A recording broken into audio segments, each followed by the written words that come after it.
My name is Emma Mitchell, and I need to tell you about the day my world shifted forever.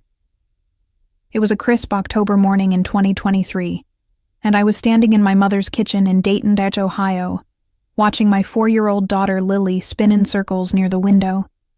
The autumn sunlight caught her honey-colored curls as she twirled, humming a melody only she could hear.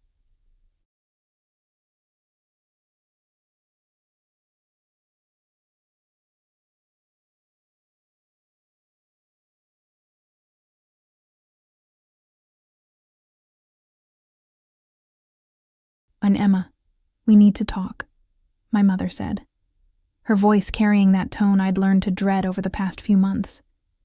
She was standing by the sink, her hands gripping the edge of the counter so tightly her knuckles had gone white. I already knew what was coming. I'd seen the looks, heard the whispered conversations that stopped when I entered a room. My sister Rebecca had been avoiding my calls, and my brother Marcus had made excuses to skip the last 3 family dinners.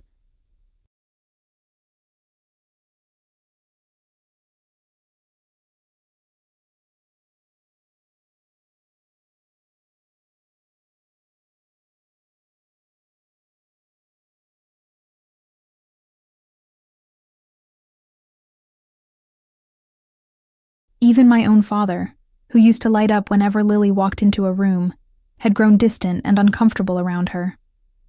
"Mom, if this is about Lily again—" "It is about Lily," she interrupted, not meeting my eyes.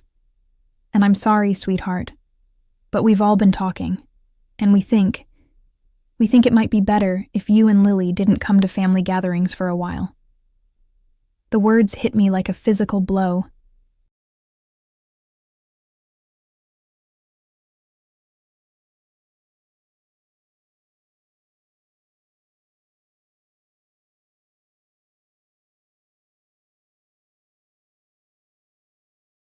I felt my breath catch in my throat as I watched my daughter continue her spinning, oblivious to the conversation that was about to change everything for us.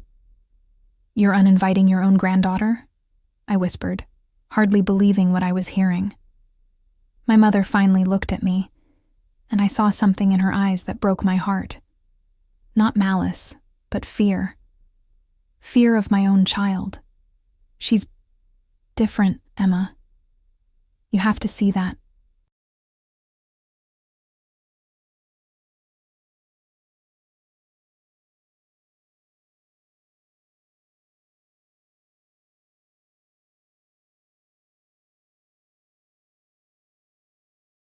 The way she acts at dinner, the noises she makes, how she doesn't respond when we talk to her. Last week at Marcus's birthday, she had that meltdown when we tried to sing Happy Birthday. She scared little cousin Jake so badly he started crying. I remembered that day.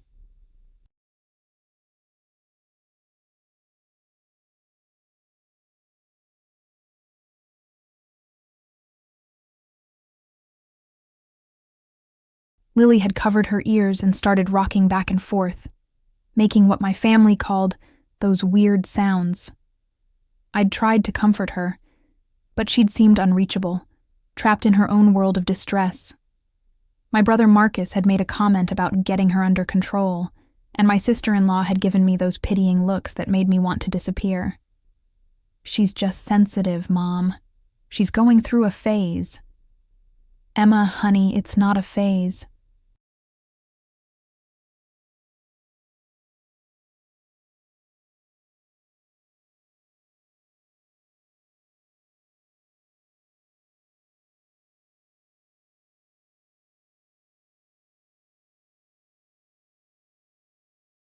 This has been going on for over a year now.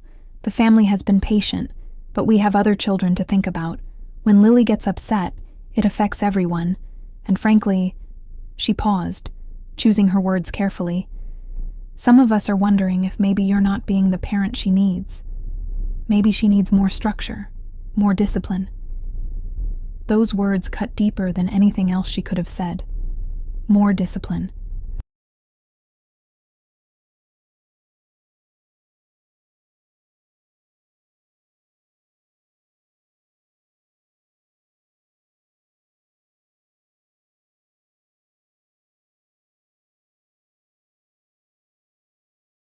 as if I hadn't spent countless sleepless nights wondering what I was doing wrong, why my bright, beautiful daughter seemed so different from other children her age.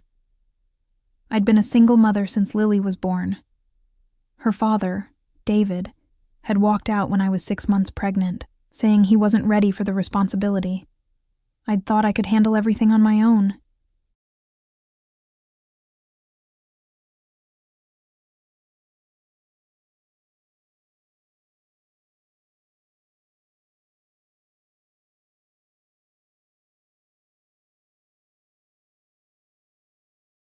I'd worked double shifts at the local hospital where I was a medical assistant, saved every penny for a small apartment near my family, thinking that having their support would be enough. But support had gradually turned into criticism, criticism into judgment, and now judgment into outright rejection. "You're asking me to choose between my daughter and my family," I said, my voice barely above a whisper.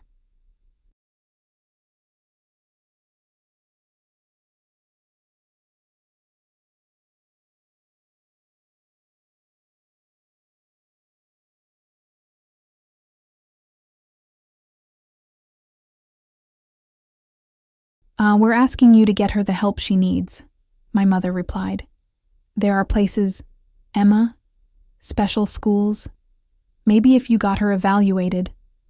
"She's 4 years old," I snapped, louder than I intended. Lily stopped spinning and looked at us, her large blue eyes wide with concern. "Mama's sad?" she asked, her voice small and uncertain. I knelt down and opened my arms to her. She ran to me immediately, burying her face in my shoulder.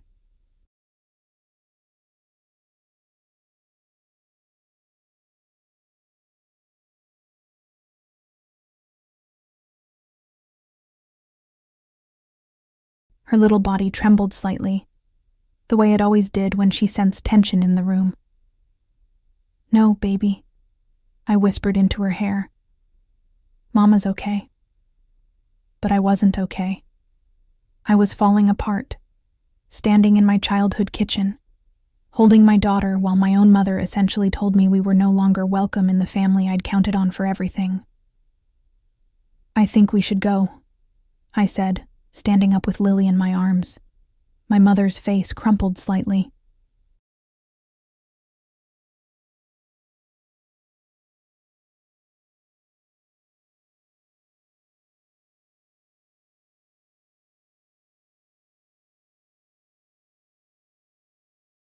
"Emma, please don't be like this. We're not saying forever. We're just saying, until you figure out what's wrong with her." What's wrong with her?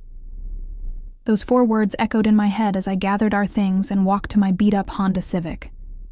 Lily chatted happily in her car seat about the pretty spinning lights she'd seen in Grandma's kitchen, lights that I was sure only existed in her imagination.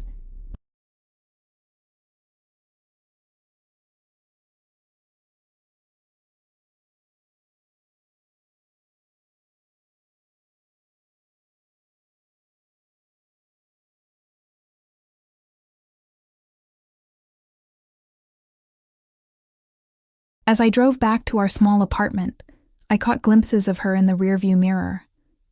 She was making soft humming sounds, her fingers dancing in complex patterns that seemed to follow some internal rhythm. To my family, these were signs that something was wrong. To me, they were just Lily.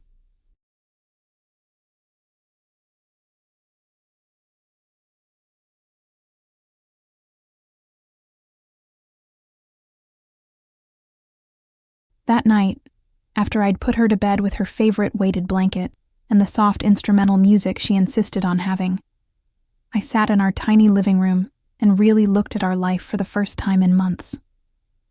Our apartment was small, but organized exactly the way Lily needed it. Her toys were arranged in specific patterns that I'd learned not to disturb. Her clothes were sorted by texture because certain fabrics made her uncomfortable.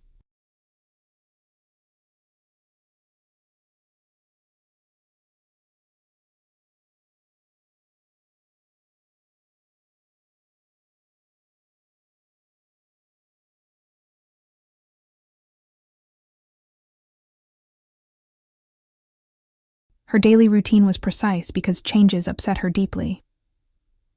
I'd adapted to all of this gradually, thinking I was just being a good mother, responding to my child's needs. But sitting there in the silence, I began to wonder if my family was right. Was I enabling something? Was I missing something important?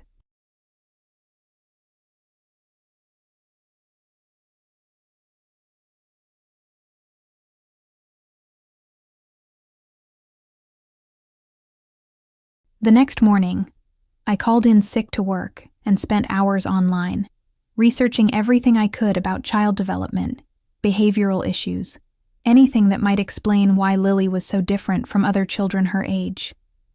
What I found both frightened and relieved me. I read about children who saw the world differently, who processed sounds and textures and social interactions in ways that seemed strange to others but made perfect sense to them.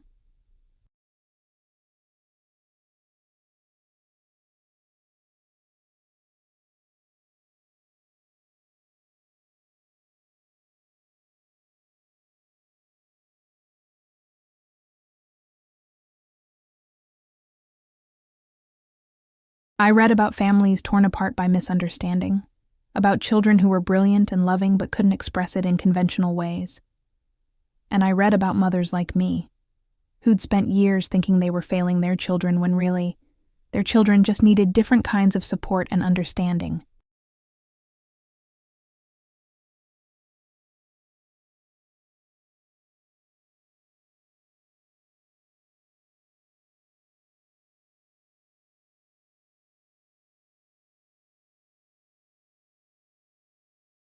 By lunchtime, I'd made 3 phone calls.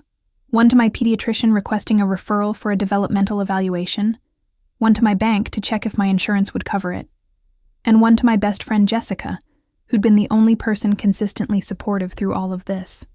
"Jess," I said, when she answered, "I think I need help figuring out what Lily needs, and I think..."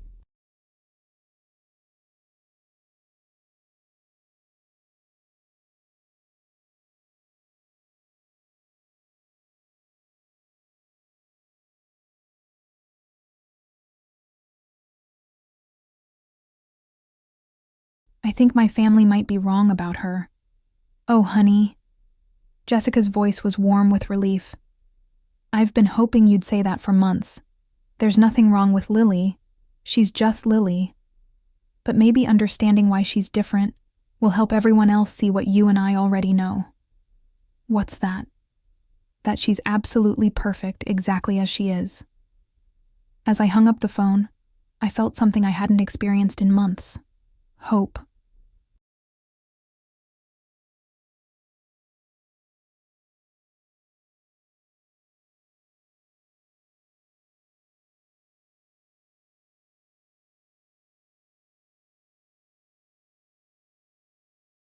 Maybe my family had given up on us, but I wasn't going to give up on my daughter.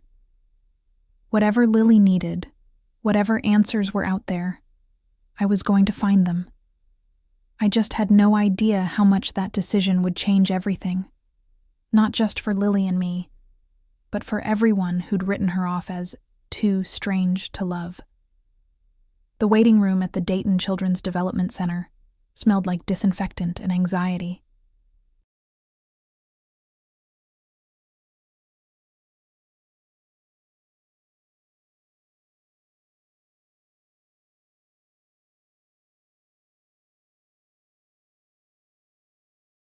It was 3 weeks after my conversation with my mother, and I was sitting in an uncomfortable plastic chair, watching Lily examine the patterns in the carpet with intense concentration. She'd been tracing the geometric designs with her finger for the past 20 minutes, completely absorbed in whatever she was seeing that I couldn't. "Mitchell family?" A woman in her 50s with kind eyes and graying hair appeared at the doorway. "I'm Dr. Sarah Chen."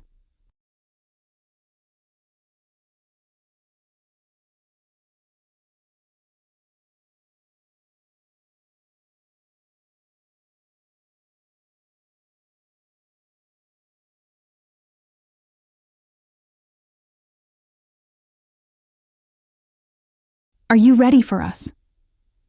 My stomach clenched with nerves as I took Lily's hand.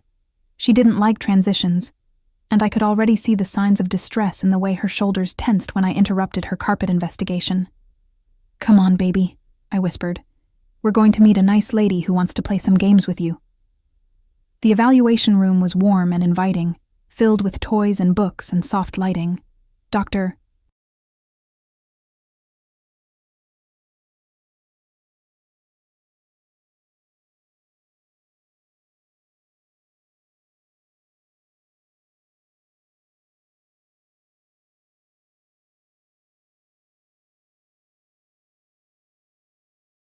Chen had clearly designed it to put children at ease.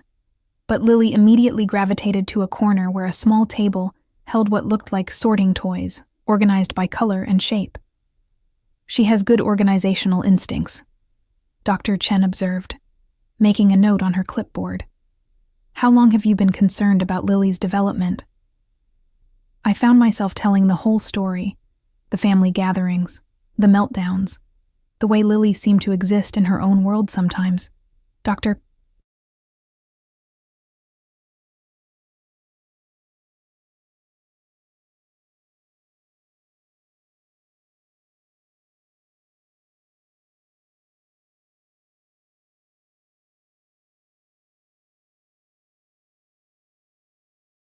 Chen listened without judgment, occasionally asking questions that made me think about behaviors I'd dismissed or adapted to without really understanding them. "Tell me about her strengths," Dr. Chen said. "What does Lily do well?" That question caught me off guard. For months, all anyone had talked about were Lily's difficulties. I'd almost forgotten to celebrate what made her special.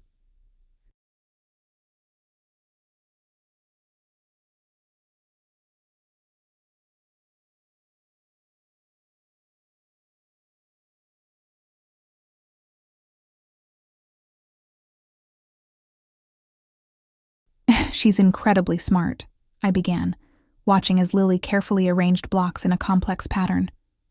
She taught herself to read when she was 3. Not just simple words, she can read chapter books.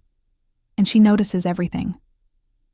Last week, she pointed out that the grocery store had rearranged their produce section before I even realized anything had changed. Dr. Chen smiled. "What else?" "She has this amazing memory."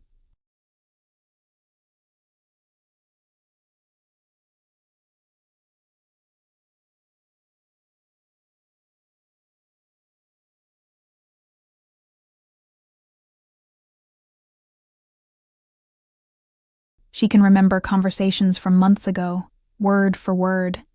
And when she's interested in something, she learns everything about it. Last month it was butterflies.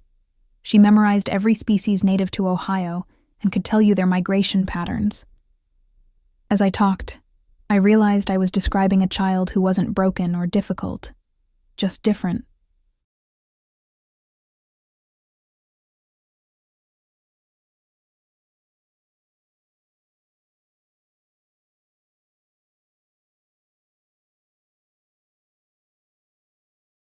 Lily had strengths that were remarkable, but they came packaged with sensitivities and needs that my family couldn't understand. The evaluation took 3 hours. Dr. Chen observed Lily during structured activities and free play, noting how she responded to different stimuli, how she communicated, how she processed information. Some tasks Lily excelled at, solving puzzles meant for children twice her age.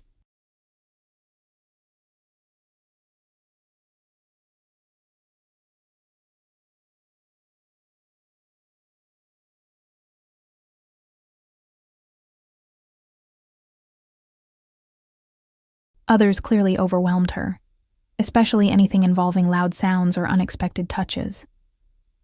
"I'd like to schedule a follow-up appointment to discuss my observations," Dr. Chen said as we prepared to leave. "But I can tell you now that Lily is a remarkably intelligent child with some very specific support needs."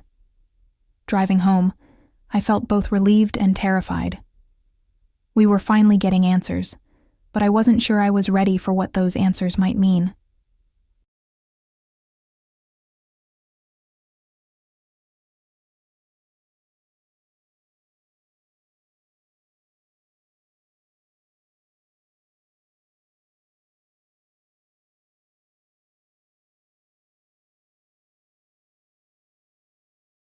2 days later, Jessica came over to watch Lily while I returned to Dr. Chen's office for the results meeting. I'd barely slept the night before, my mind cycling through worst-case scenarios and desperate hopes. "Lily is on the autism spectrum," Dr. Chen said gently, sliding a folder across her desk. "Specifically, what we now call Autism Spectrum Disorder Level 1, which used to be referred to as Asperger's syndrome."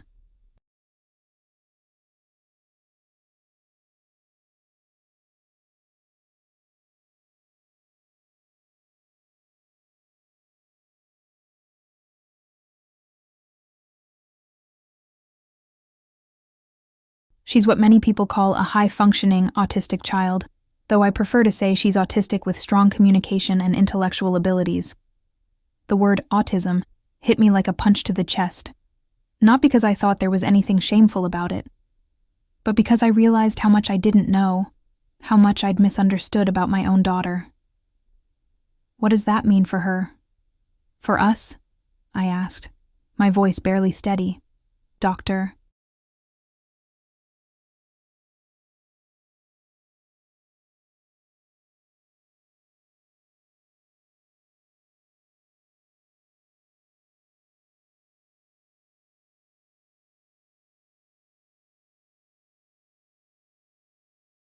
Chen leaned forward, her expression warm and reassuring. "It means Lily's brain works differently than neurotypical children. She processes sensory information more intensely, which is why loud noises or unexpected changes can be overwhelming for her. She communicates and socializes in her own way, which might not look like what others expect, but is perfectly valid for her." She opened the folder and showed me pages of observations and recommendations.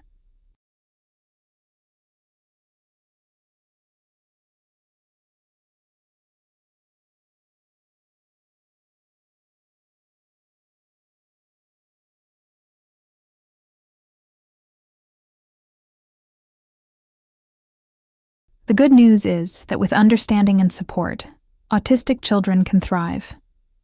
Lily is clearly thriving in many ways already.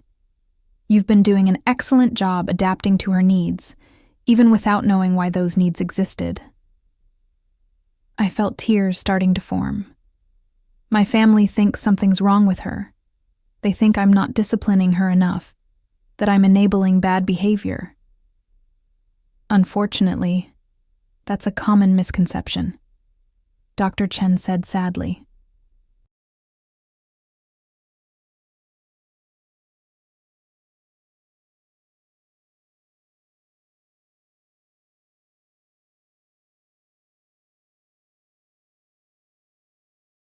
Autism isn't a result of poor parenting, and it can't be fixed with more discipline. What Lily needs is understanding, accommodation for her sensory differences, and celebration of her unique strengths. She handed me a stack of resources, books, websites, contact information for support groups. I'm also recommending some therapies that can help Lily develop coping strategies and communication skills.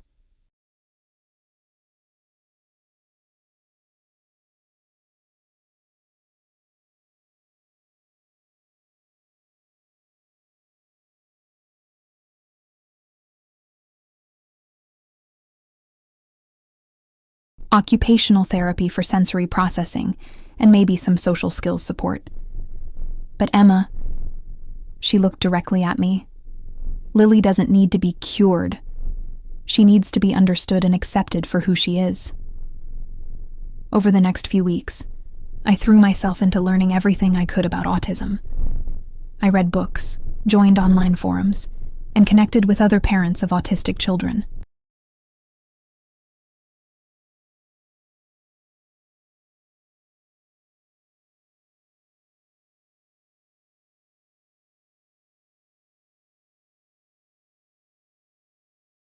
What I discovered was a whole community of families who'd faced similar challenges, similar misunderstandings from extended family and society. I also started seeing Lily with completely new eyes. Her intense interests weren't obsessions to be discouraged. They were passionate explorations of subjects that fascinated her brilliant mind. Her need for routine and predictability wasn't stubbornness. It was how her brain managed a world that often felt chaotic and overwhelming.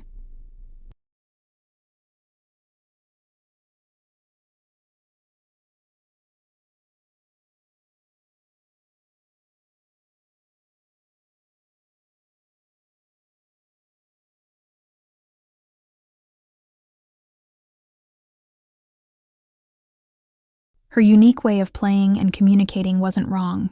It was authentically her. But the more I learned and accepted, the more isolated I felt from my family. When I tried to share what I'd discovered, the responses were mixed at best. "Autism," my sister Rebecca said when I called her. "Are you sure? She seems so normal most of the time.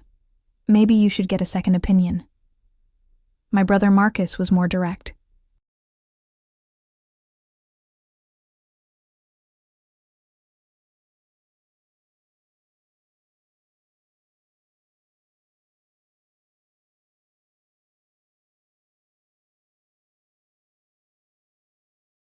"Look, Emma, I know you want to believe there's a reason for her behavior.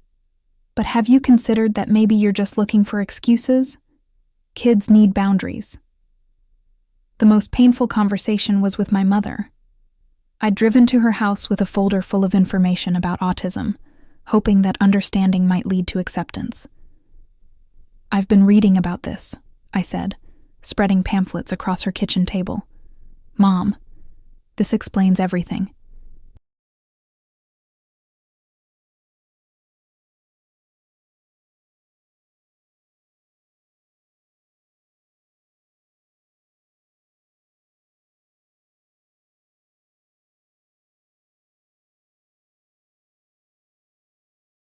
Why Lily gets overwhelmed at family gatherings, why she doesn't respond to social cues the way other kids do, why changes in routine upset her so much. My mother picked up one of the brochures, scanning it with a frown. "Emma, honey, I know you want to help her, but don't you think you might be overcomplicating this? She's just a difficult child. Plenty of kids go through phases." "This isn't a phase, Mom. This is how Lily's brain works."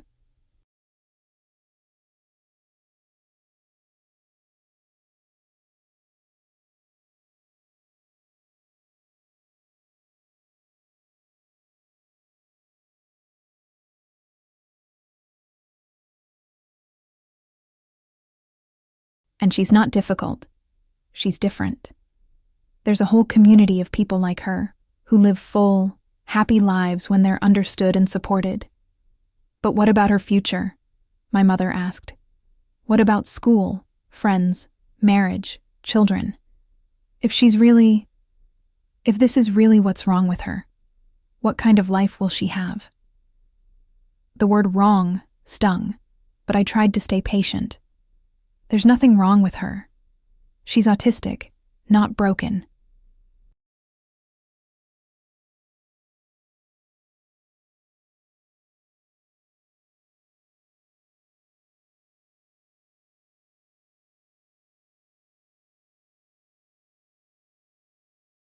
Some of the most brilliant, creative, innovative people in history were likely autistic.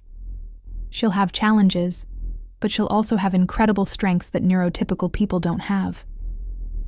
My mother was quiet for a long moment, staring at the brochures. "I just don't want you to limit her by putting a label on her." "I'm not limiting her," I said firmly. "I'm finally understanding her."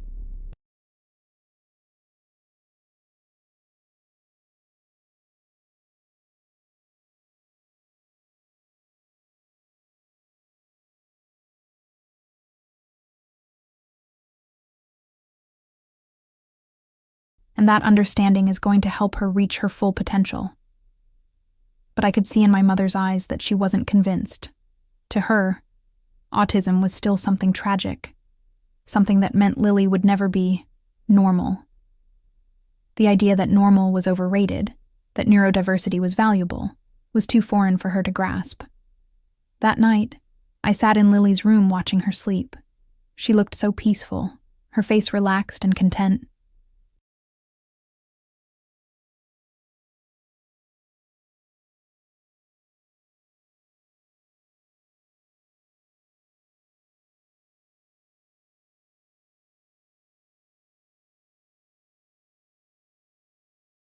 In her dreams, I imagined, she was probably organizing beautiful patterns or exploring some fascinating new interest. I thought about all the things I'd learned over the past month.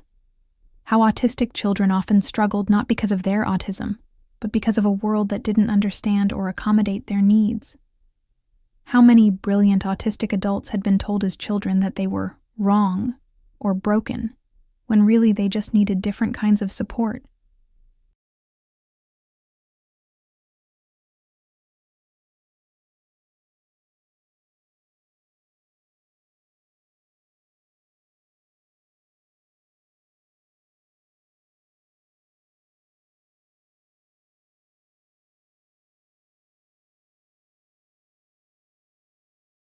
I made a decision that night.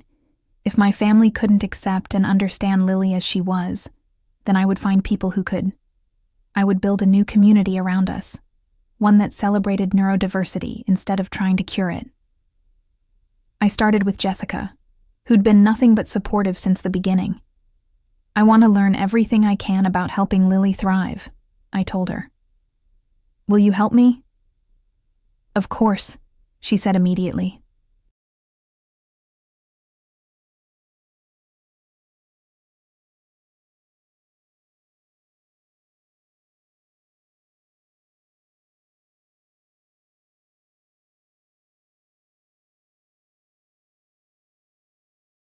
What do you need? I need to find other parents who understand. I need therapists who see autism as a difference, not a disorder. I need to create the kind of environment where Lily can be herself without anyone thinking she needs to be fixed. It was a big goal, maybe an impossible one, but as I looked at my sleeping daughter, so perfect exactly as she was, I knew I had to try.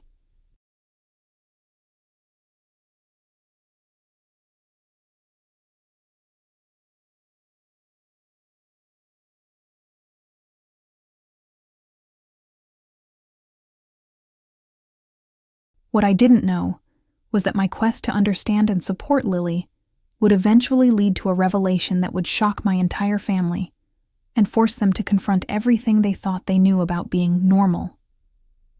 Spring arrived early that year, and with it came new possibilities I hadn't expected. It had been 4 months since Lily's diagnosis, and we'd settled into a rhythm that worked for us.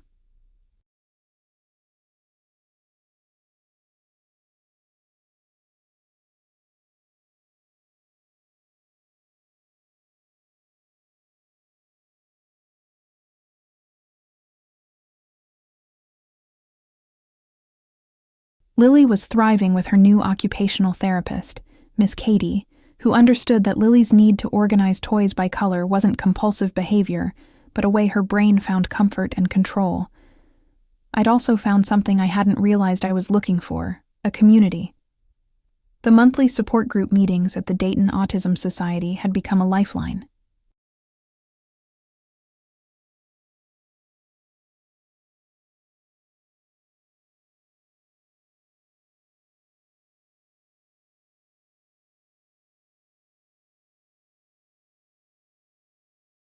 Sitting in that circle of folding chairs every second Tuesday, listening to other parents share their stories, I finally felt understood. There was Maria, whose teenage son had taught himself 6 languages but couldn't handle the texture of most foods.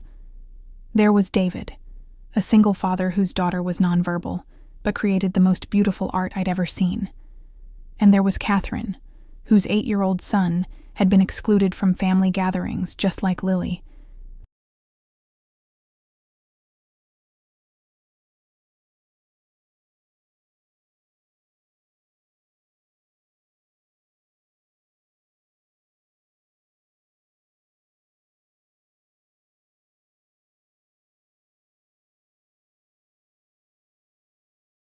The hardest part, Catherine had said during one meeting, isn't the autism. It's the people who think they know better than you do what your child needs. I'd nodded so hard I'd almost given myself whiplash. But it was during a casual conversation after one of these meetings that everything began to change. You know, Maria said as we were packing up our things, your description of Lily reminds me so much of myself as a child.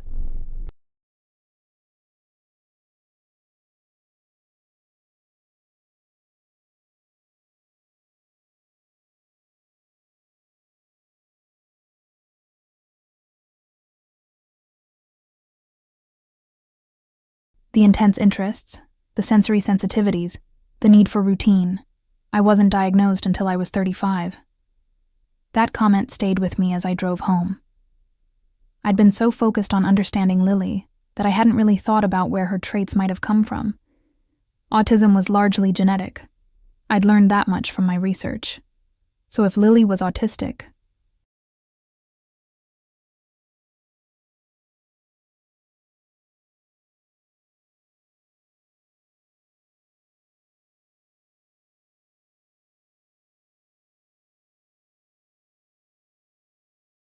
that night, after Lily was asleep, I sat at my laptop and took one of the online autism assessments designed for adults.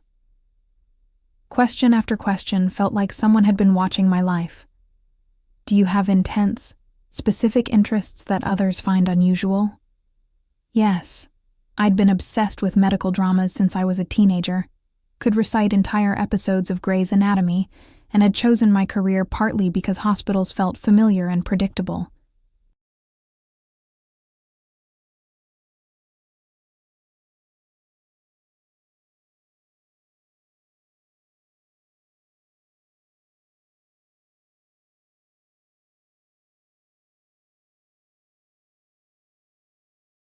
Do you struggle with social situations and reading social cues?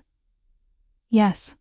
I'd always felt like I was acting a part at parties, following scripts I'd memorized rather than naturally understanding the flow of conversation. Are you sensitive to lights, sounds, or textures? Yes. I'd always been the person who had to check restaurant noise levels before agreeing to go, who cut the tags out of all my clothes, who couldn't concentrate in bright fluorescent lighting.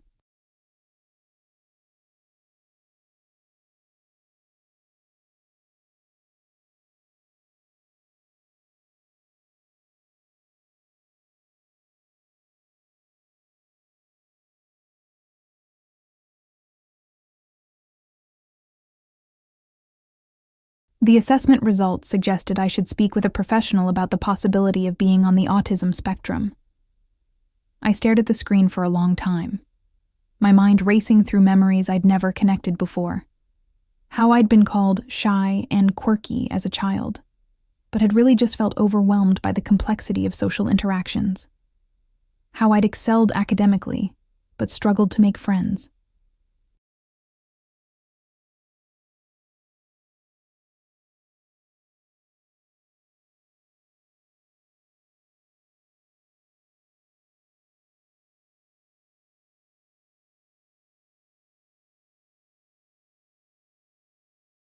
How I'd always felt like I was observing the world from slightly outside it, learning the rules of engagement through careful study rather than intuition.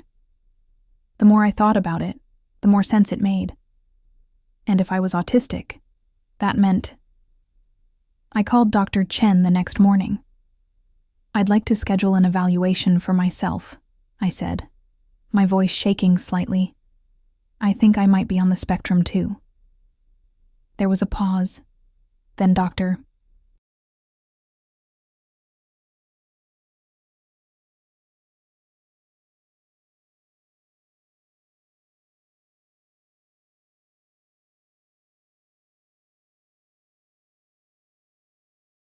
Chen's warm voice.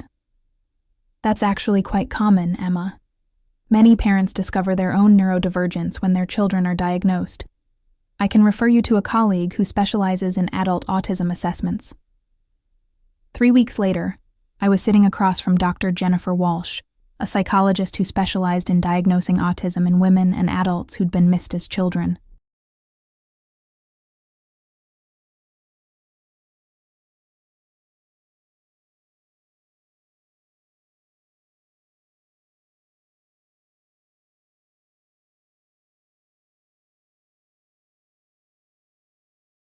The assessment was even more thorough than Lily's had been, involving detailed questionnaires, cognitive tests, and hours of conversation about my childhood, my relationships, my work life, and my sensory experiences.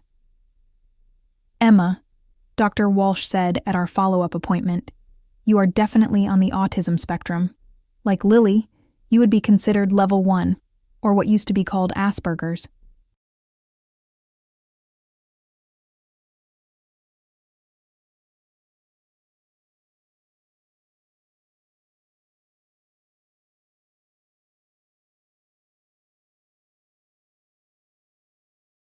You've developed excellent masking strategies over the years, ways of camouflaging your autistic traits to fit in socially, but the underlying neurological differences are clearly there. I felt an overwhelming rush of emotions: relief, validation, fear, and something that might have been grief.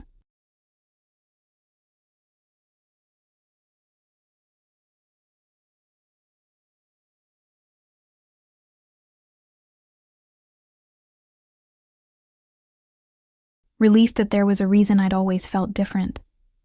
Validation that my struggles were real and not character flaws. Fear about what this meant for my future. And grief for the child I'd been who'd never understood why everything seemed harder for her than for everyone else. This actually explains a lot about why you've been so intuitive about Lily's needs, Dr. Walsh continued.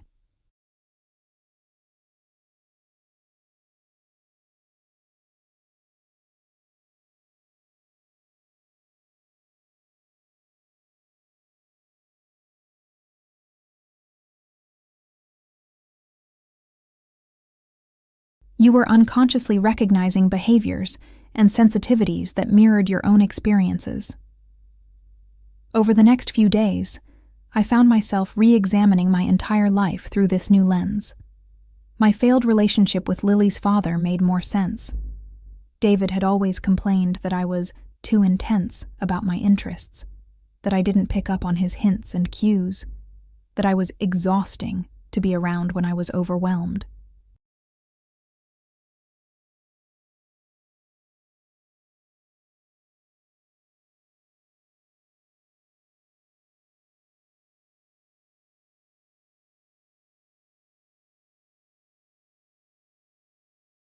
My struggles at work, where I excelled at the technical aspects of my job, but found office politics and casual socializing draining.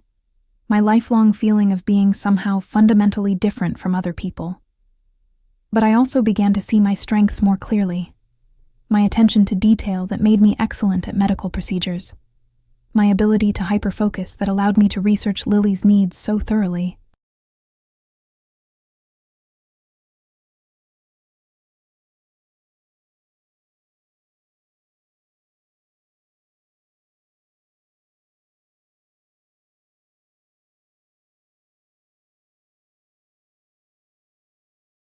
My pattern recognition skills that helped me understand complex medical cases. My deep empathy, especially for others who felt misunderstood or marginalized. The question was, should I tell my family? I decided to start with Jessica, who listened with growing excitement as I explained my diagnosis. "Oh my God, Emma, this makes so much sense," she exclaimed. "Remember in college how you used to organize your entire closet by color and season?"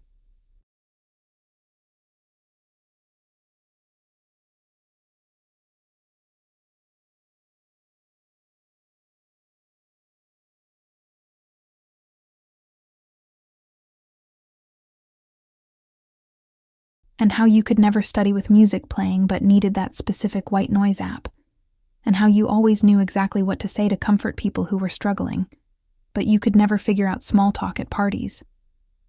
"You don't think it's weird?" I asked. "Getting diagnosed at 28. Are you kidding? I think it's amazing. You've been living your whole life thinking you were broken or difficult, when really you were just wired differently."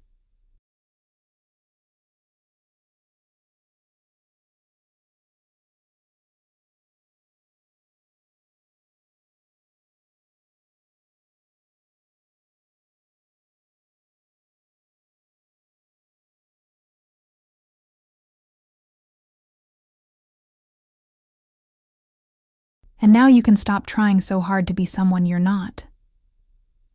Jessica's acceptance gave me the courage to tell my family. I decided to start with my mother, hoping that understanding my own autism might help her better understand Lily's. I drove to her house on a Saturday afternoon, armed with printed articles about autism in women and families, about genetic factors and heredity.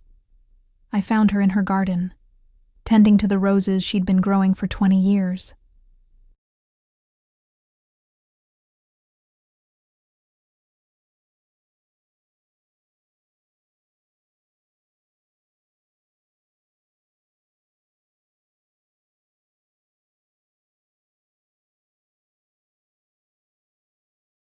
Mom, I have something important to tell you, I said, settling beside her on the garden bench. She looked up from her pruning, and I saw the same wariness in her eyes that had become so familiar whenever I brought up anything related to Lily's diagnosis. I've been evaluated, and I'm autistic too, I said simply.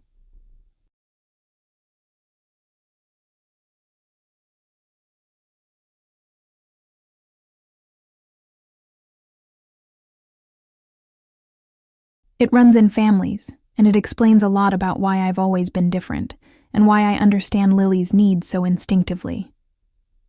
My mother set down her pruning shears and stared at me for a long moment. Emma, honey, you're not autistic. You're perfectly normal. You went to college, you have a job, you're raising a child. Autistic people can't do those things. Mom, that's not true.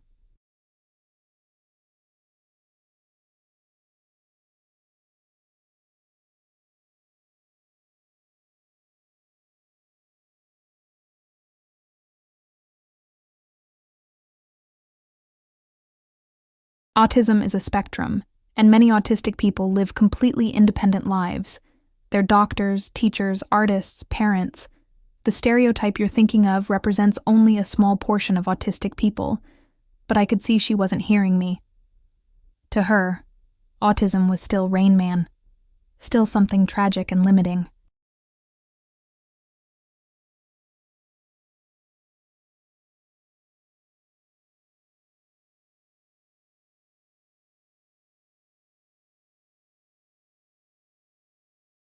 The idea that her daughter and granddaughter could be autistic and still be capable, intelligent, valuable people was too challenging to her worldview.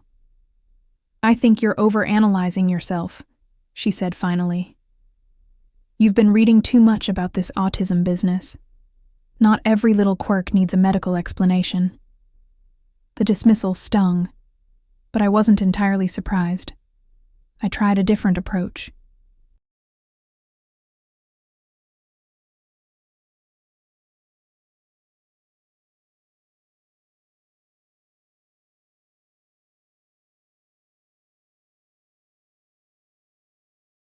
Mom, do you remember when I was little, how I used to line up all my stuffed animals in specific orders? How I would have meltdowns if you moved them? How I couldn't handle the texture of certain foods, and you used to have to cut all the tags out of my clothes? She nodded slowly.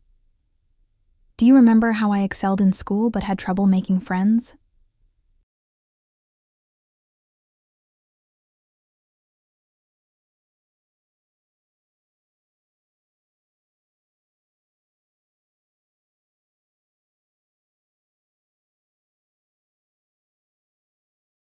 How I was always asking you to explain social situations because I couldn't figure out what people meant when they said one thing but seemed to mean something else.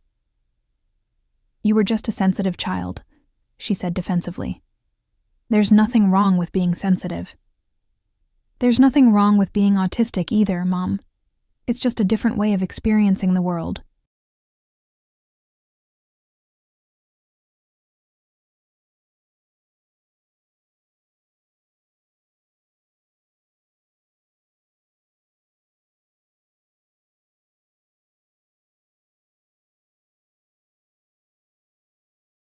And understanding it has helped me be a better mother to Lily and a better advocate for what she needs. We sat in silence for a few minutes, the spring breeze rustling through the rose bushes. I could see my mother struggling with something, her hands fidgeting with the gardening gloves she'd removed. If you're right, she said finally, if both you and Lily are what you say you are, what does that mean for our family?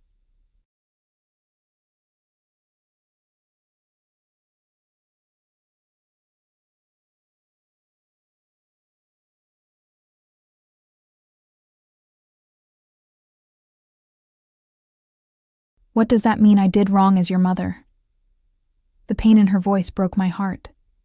I realized that all this time, her resistance hadn't been about not loving us. It had been about fear that she'd somehow failed. You didn't do anything wrong, Mom. You did the best you could with the understanding you had. And you raised me to be strong and independent and capable of taking care of myself and my daughter.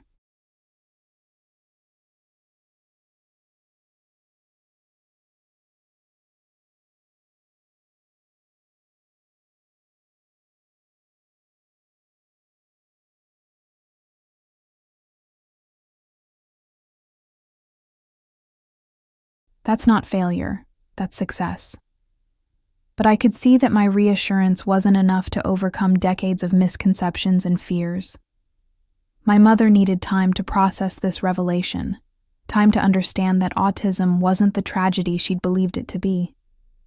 What I didn't know was that this conversation would set in motion a chain of events that would ultimately transform not just my relationship with my family, but my mother's understanding of herself as well.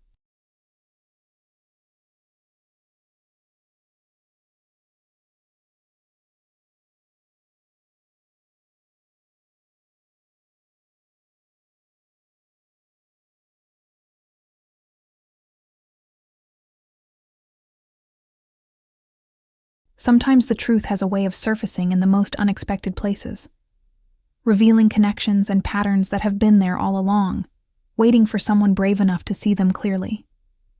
Summer brought unexpected changes to our family dynamic. It had been 2 months since I'd told my mother about my autism diagnosis, and while she hadn't exactly embraced the information, something had shifted.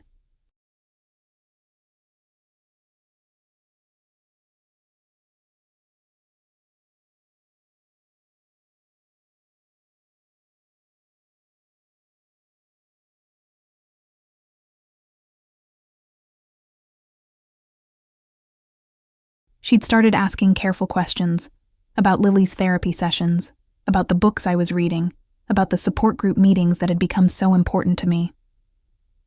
The breakthrough came on a sweltering July afternoon when Lily and I were visiting my mother's house. Lily was playing quietly in the living room, arranging my mother's decorative stones into intricate patterns while humming softly to herself.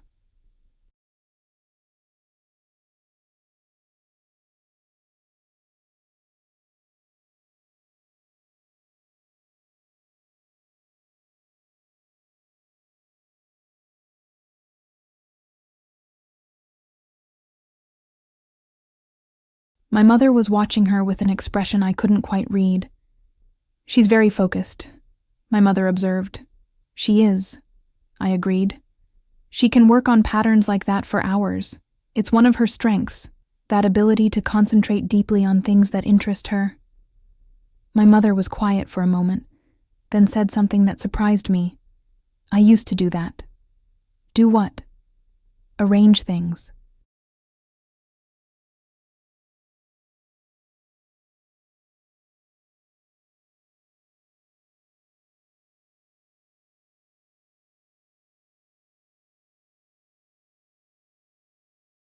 When I was a child, I would spend hours organizing my mother's button collection. Every button had to be in the right place, sorted by color, then by size, then by the number of holes. If anyone moved them, I would have to start over. I looked at her more carefully. "What happened if someone interrupted you while you were organizing them?" "I would get so upset," she said, her voice growing distant with memory.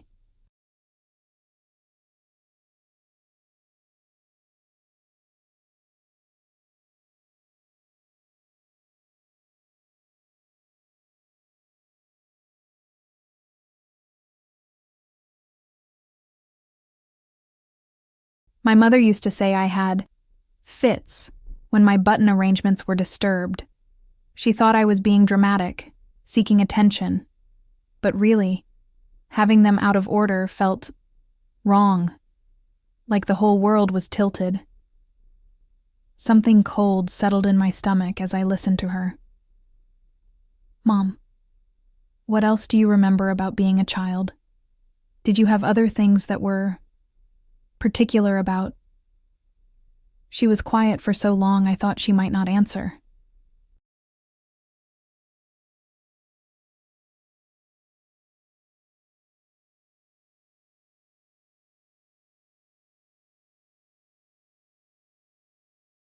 When she finally spoke, it was like a dam had burst. I couldn't wear certain fabrics. They felt like sandpaper against my skin. I could only eat foods that were specific temperatures and textures. I memorized entire books and could recite them word for word. I had trouble making friends because I never understood when children were joking versus when they were being mean.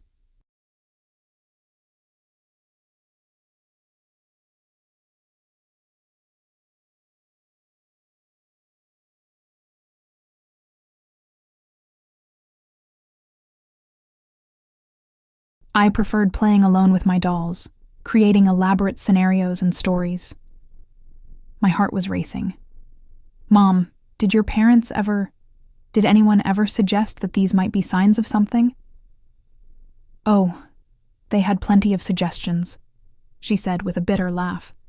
I was too sensitive, too dramatic, too picky.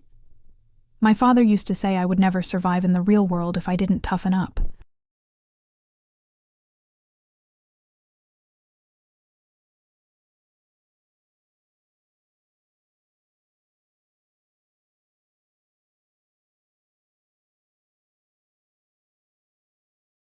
My mother took me to doctors who said I was perfectly normal, just spoiled and willful. I felt tears starting to form as I listened to her describe a childhood that sounded remarkably similar to mine, and to Lily's. Mom, have you ever considered that maybe you're autistic too? The question hung in the air between us like a live wire. My mother's face went through a series of emotions: shock, denial, consideration, and finally, something that looked like relief.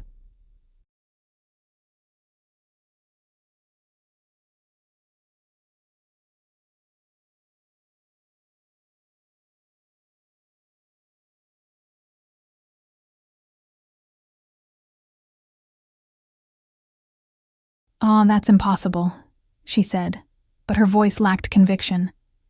"I'm 64 years old. I raised 3 children. I've been married for 40 years. I run the church women's group. Autistic people can't do those things." "Mom, we've talked about this. That's not true. Autism looks different in everyone, especially in women. Many autistic women weren't diagnosed as children because the signs were different from what doctors expected."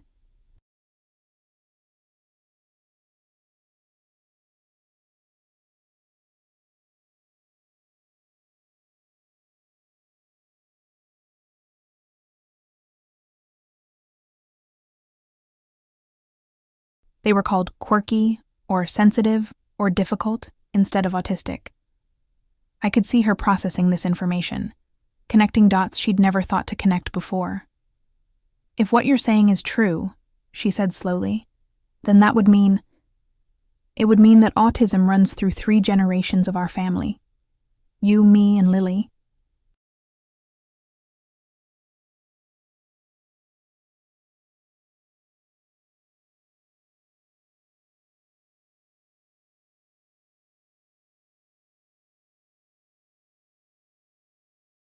"And it would mean that all those years of feeling different and misunderstood finally make sense." That evening, my mother called me at home. "Emma, I've been thinking about our conversation today. I want to learn more about this. Can you send me some of those books you've been reading?" Over the next few weeks, my mother dove into autism research with the same intensity that had characterized her button organizing as a child.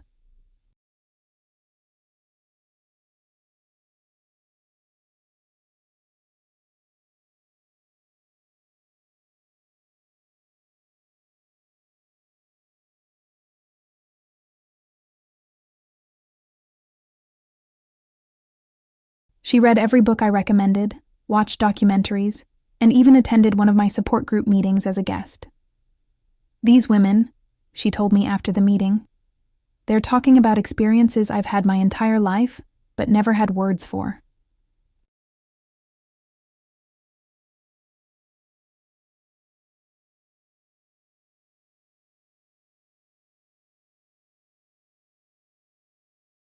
The way they describe feeling like they're performing in social situations, like they learned to be normal by watching and copying others.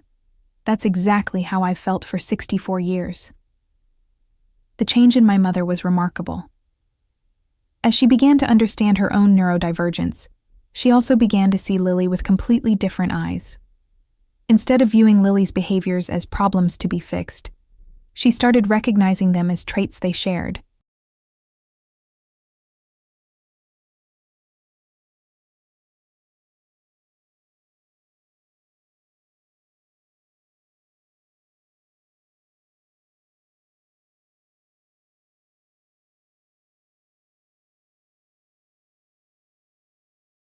"Look at how she organizes her toys," my mother said one afternoon, watching Lily arrange her collection of toy cars by color and size. I always thought that was strange behavior, but now I see it's exactly what I used to do with my buttons. She's creating order in a way that makes sense to her brain. The real transformation came when my mother decided to pursue her own autism evaluation.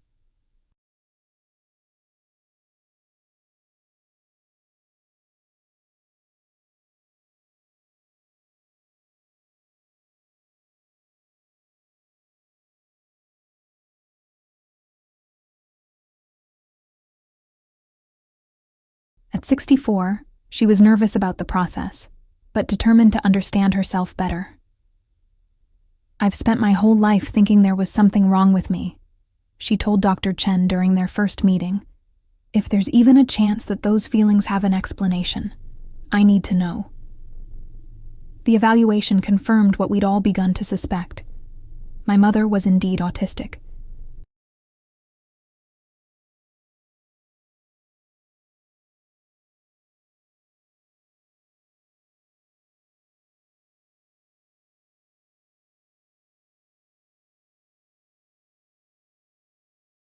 Like me and Lily, she would be considered level 1, having developed sophisticated masking strategies over decades of trying to fit into a neurotypical world. "This explains so much about my marriage," she confided to me after receiving her diagnosis. "Your father and I have had such different ways of communicating and processing the world.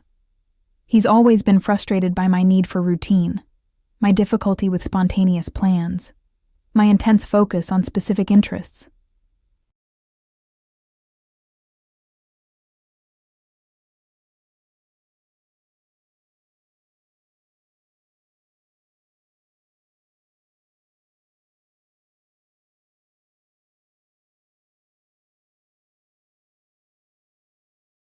"I thought I was just being difficult, but really, we were just neurologically incompatible in some ways."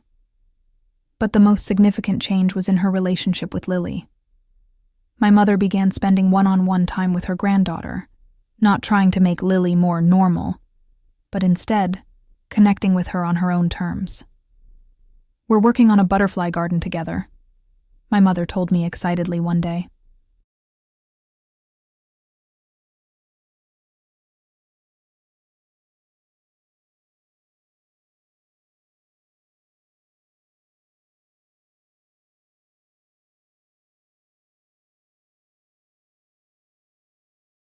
"Lily knows everything about butterflies, and I'm learning so much from her. Did you know that monarch butterflies can navigate using the sun's position? And that some butterflies taste with their feet?" Watching my mother and Lily together was like seeing a bridge being built across a generational gap.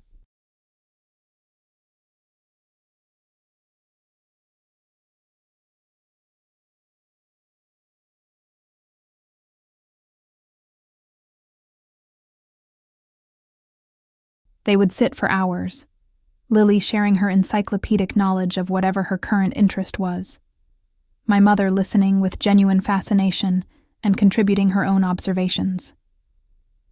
The changes rippled through our extended family as well. When my mother explained her new understanding of autism to my siblings, their reactions were mixed but generally more open than I'd expected. "You know, that actually makes sense," my sister Rebecca said.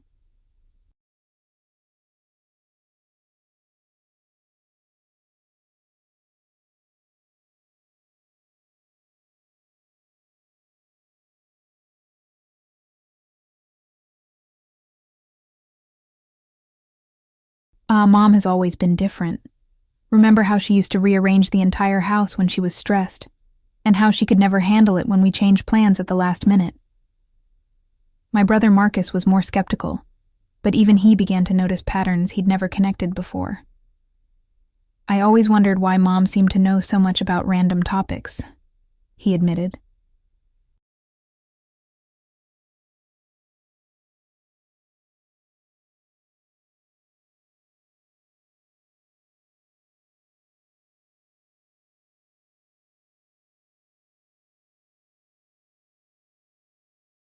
Like that year, she became obsessed with bird migration patterns and could tell you everything about every species that passed through Ohio. The most touching moment came when my father, who had initially struggled to understand all these revelations, made an effort to connect with Lily in a new way. "I want to learn about her interests," he told me. "Your mother explained that Lily's passions aren't obsessions to be discouraged, but gifts to be celebrated."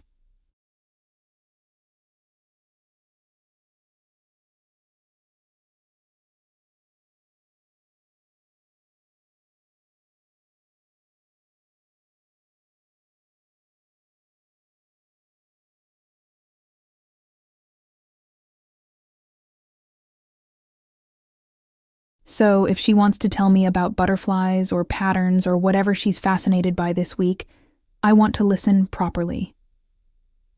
By the end of the summer, our family dynamics had completely transformed. The relatives who had once excluded Lily from gatherings were now making efforts to accommodate her sensory needs. They dimmed lights, reduced background noise, and gave her space to retreat when she felt overwhelmed.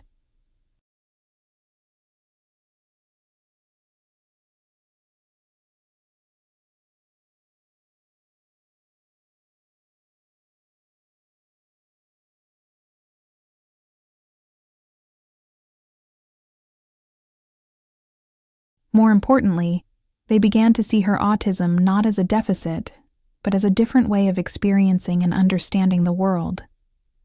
When Lily pointed out that the family barbecue music was in a minor key that made her feel sad, instead of dismissing her sensitivity, my cousin actually changed the playlist to something more uplifting. I never realized how much sensory information was overwhelming her, my Aunt Jennifer said.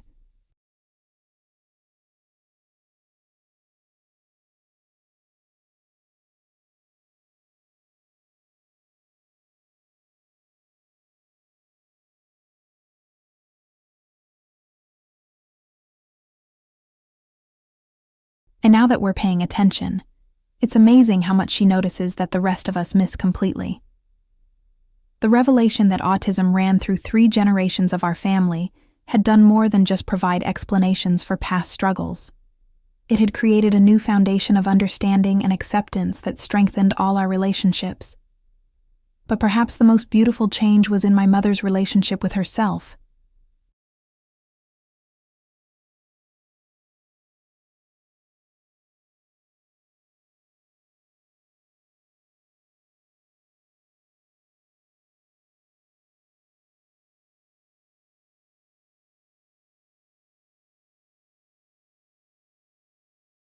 For the first time in her life, she stopped seeing her differences as flaws and started recognizing them as integral parts of who she was. "I spent so many years trying to be someone I wasn't," she told me one evening, as we watched Lily and my father work together in the butterfly garden. "I thought being a good mother and grandmother meant making everyone else comfortable, even if it meant suppressing who I really was."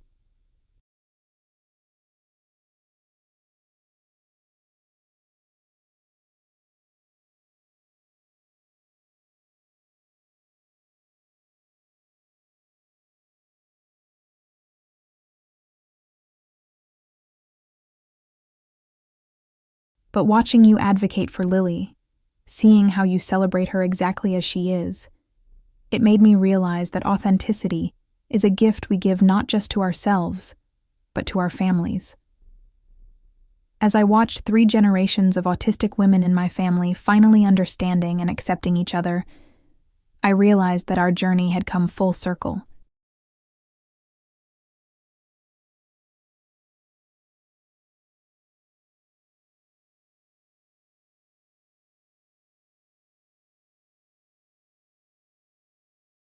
What had started as my family rejecting Lily for being too strange had led to all of us discovering beautiful truths about ourselves and each other. Sometimes the things that make us different are exactly the things that make us extraordinary. 1 year later, I stood in the same kitchen where my mother had once told me that Lily was too strange for family gatherings. But everything was different now.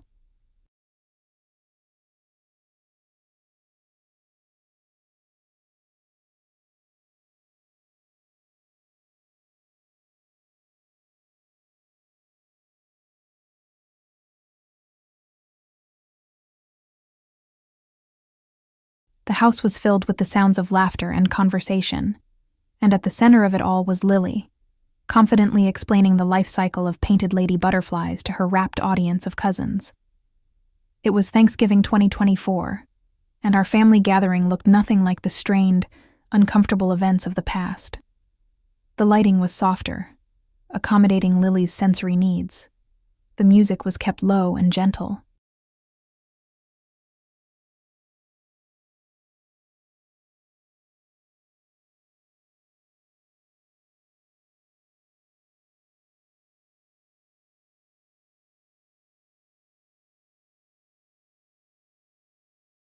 There were quiet spaces available for anyone who needed a break from the social stimulation.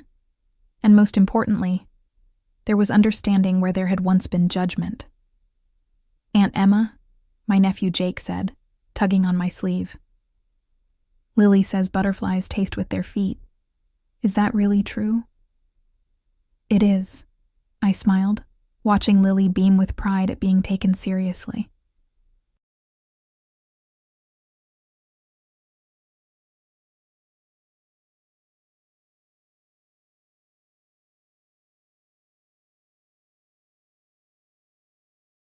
"She's taught us all so much about butterflies, hasn't she?"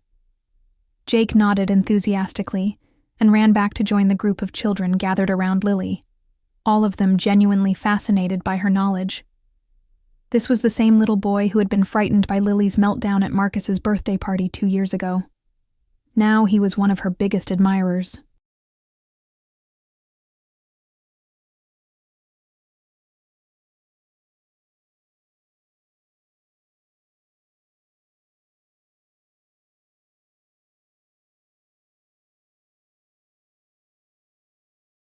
My mother appeared beside me, carrying a tray of carefully arranged vegetables cut into uniform pieces.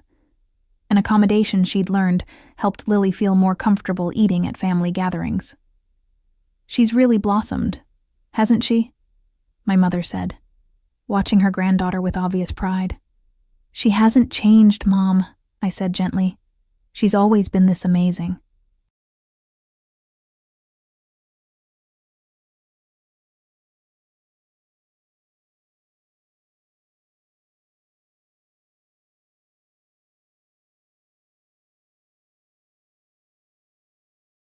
"We just learned how to see it." My mother smiled, a different kind of smile than I'd seen from her before, one that was authentic and unmasked. "You're right, and I think that's the most important lesson of all. She didn't need to change to be accepted. We needed to change how we were seeing her."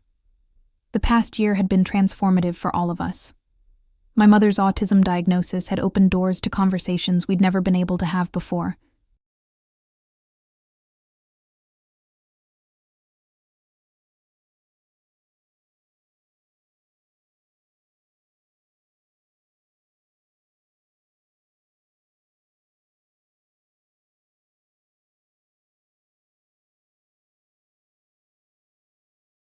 She'd started attending the support group with me, where she quickly became a beloved member, offering wisdom from her decades of navigating the world as an undiagnosed autistic woman. "I thought I was protecting my children by teaching them to hide their differences," she'd shared during one meeting. "But really, I was teaching them to be ashamed of who they were."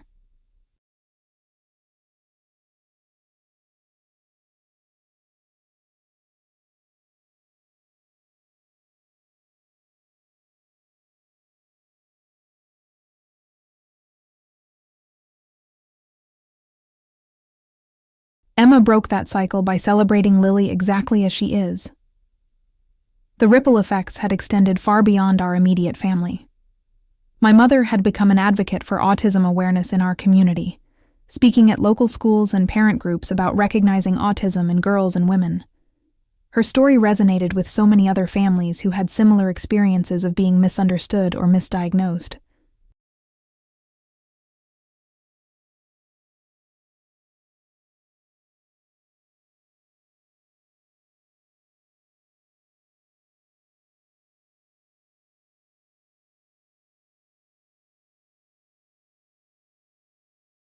There are probably dozens of autistic women in our community who've been struggling alone, thinking something was wrong with them, she'd told me.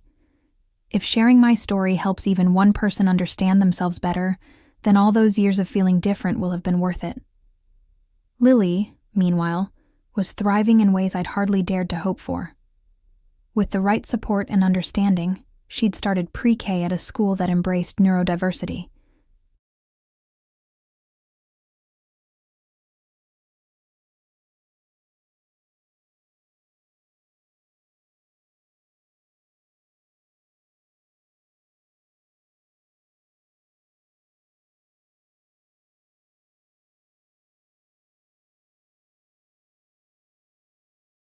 Her teacher, Mrs. Rodriguez, understood that Lily's intense interests were strengths to be cultivated, not problems to be corrected.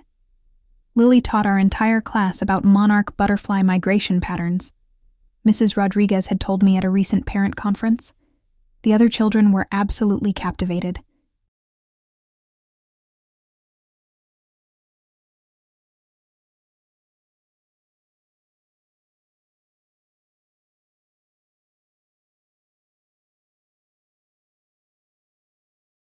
She has such a gift for sharing knowledge in ways that make complex topics accessible and exciting.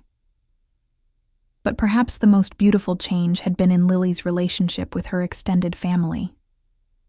My siblings had gone from avoiding us to actively seeking out time with Lily, fascinated by her unique perspective on the world. She notices things none of us ever see, my brother Marcus had said recently.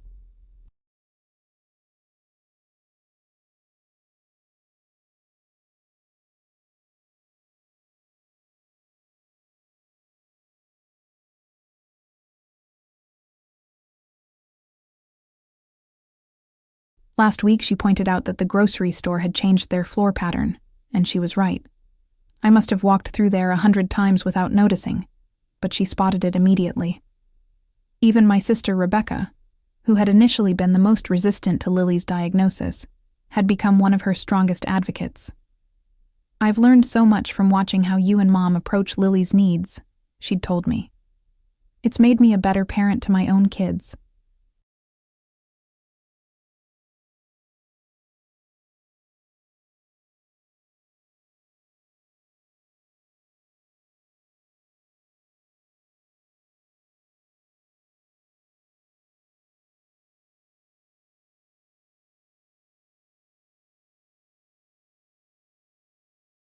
Now when Jake gets overwhelmed or has strong reactions to things, instead of just telling him to calm down, I try to understand what he's experiencing and how I can help.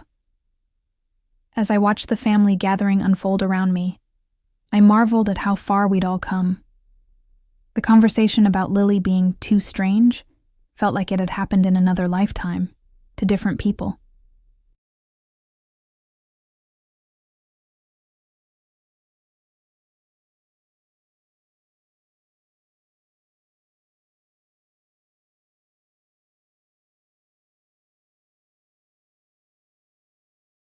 "Emma," my father approached, carrying his cup of coffee and wearing the patient expression I'd come to associate with his determined efforts to understand his neurodivergent family members. "Lily wants to show me something about the butterfly garden."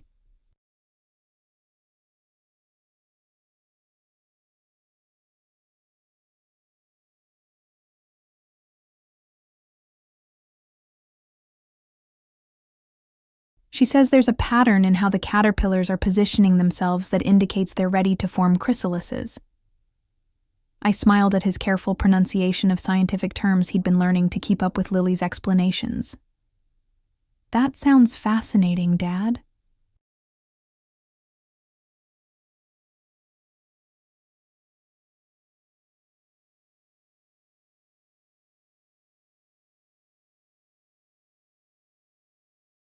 She's been tracking their development for weeks. I still don't understand half of what she tells me, he admitted with a chuckle. But I love watching her face light up when she's sharing something she's passionate about. And your mother explains that this intense focus is actually a strength, not something to be concerned about. After dinner, as the family was settling into various activities around the house, I found myself in the living room with my mother and Lily.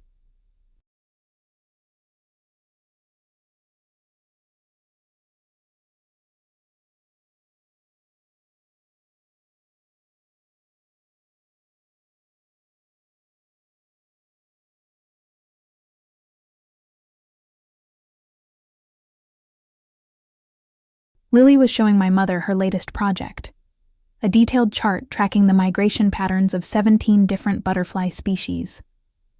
"This is remarkable, sweetheart," my mother was saying, studying the chart with genuine interest.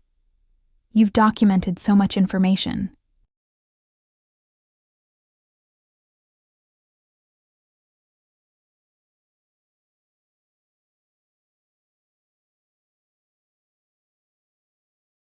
This could be useful for scientists studying climate change impacts on migration patterns.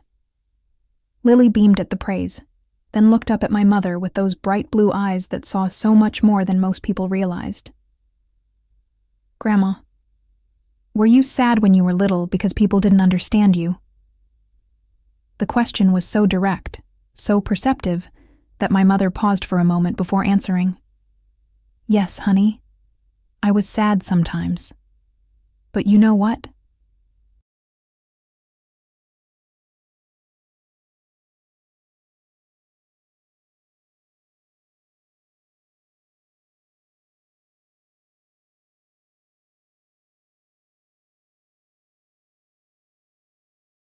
I'm not sad anymore, because now I understand myself better, and I have people who love and understand me too, just like you do.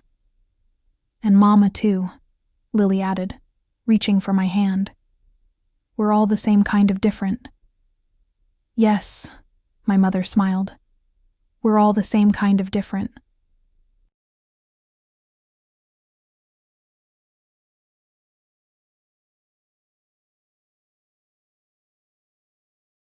And that's a beautiful thing.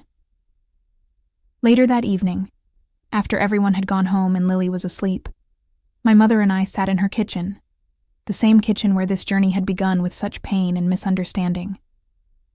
"I owe you an apology," my mother said quietly. "When I told you that Lily was too strange for family gatherings, I was speaking from fear and ignorance."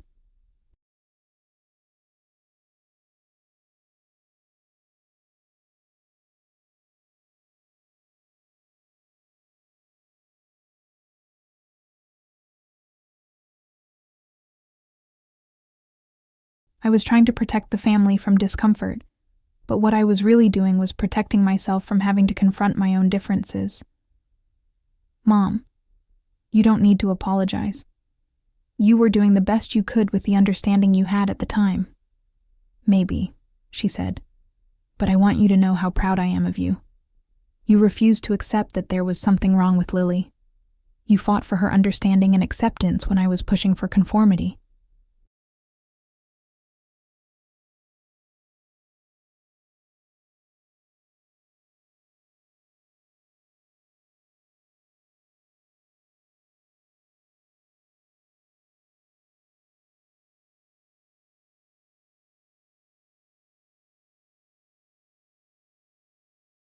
"You broke a cycle that had been going on for generations in our family."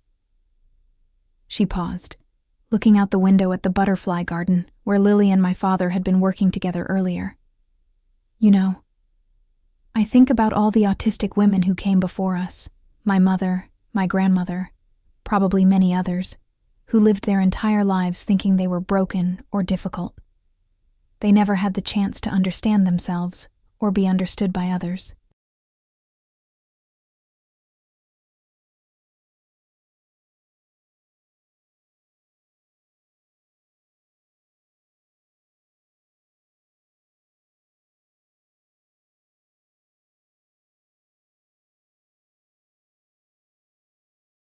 But because of what you started with Lily, that cycle ends with us." I felt tears forming as I listened to her words. "We all did this together, Mom. It wasn't just me." "No," she said firmly. "It started with you refusing to accept that your daughter needed to change to be worthy of love. That courage to love her exactly as she is. That's what changed everything." As I drove home that night, I thought about the journey we'd been on as a family.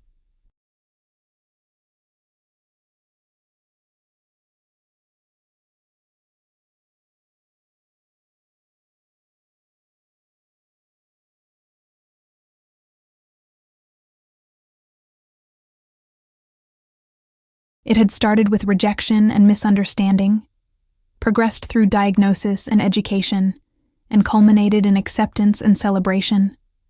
But more than that, it had been a journey toward authenticity for all of us.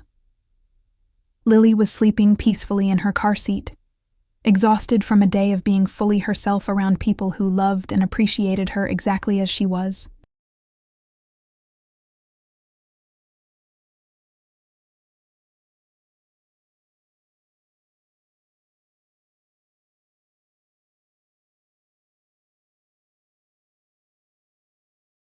She would grow up knowing that her differences were strengths, that her way of seeing the world was valuable, and that she was surrounded by family who understood and celebrated her neurodivergence.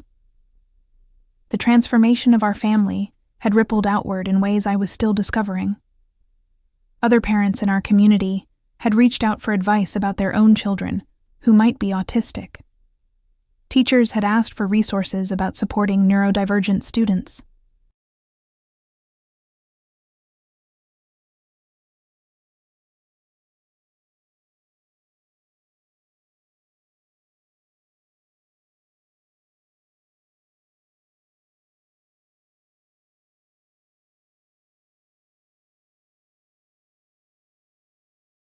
Even some of the medical professionals I worked with had started approaching autism with more understanding and acceptance after hearing our story. But the most profound change was simply this: where there had once been shame and secrecy, there was now pride and openness. Where there had been attempts to hide or fix our differences, there was now celebration of neurodiversity.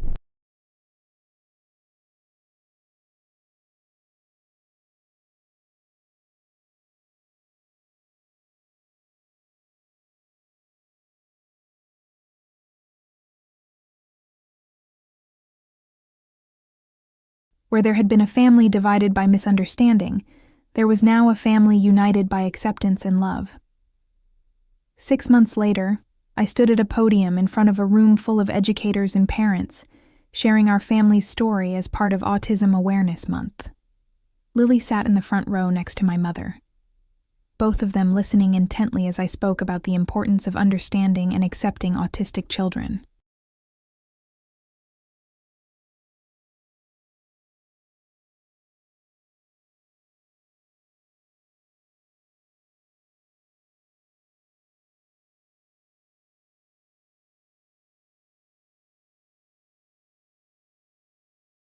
When my family first told me that my daughter was too strange to be included in family gatherings, I said, I felt like I had to choose between my child and my family. What I learned is that I didn't have to choose at all. I just had to help my family understand that being different isn't being broken. After my presentation, a woman approached me with tears in her eyes. "My daughter is 6, and she reminds me so much of your description of Lily."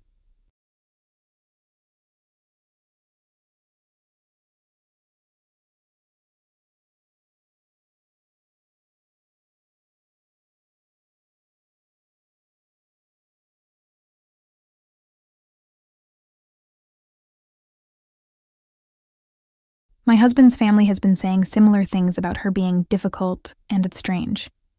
Your story gives me hope that we can change their minds. You can, I assured her.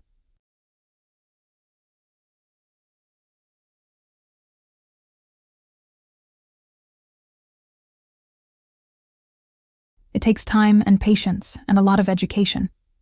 But love has a way of breaking down barriers when we're persistent enough to keep trying. As we walked to the parking lot after the event, Lily skipped ahead of us, humming one of her wordless melodies while examining the patterns in the sidewalk cracks. My mother watched her with the same expression of wonder that had become her default when observing her granddaughter.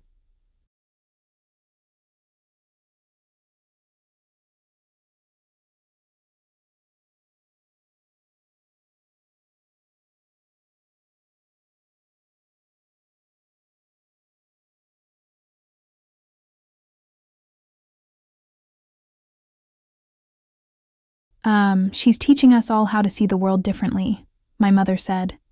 Not just about autism, but about the beauty in details most people miss, the joy in deep knowledge, the value of authenticity over conformity. She's extraordinary, I agreed. But then again, so are you, Mom.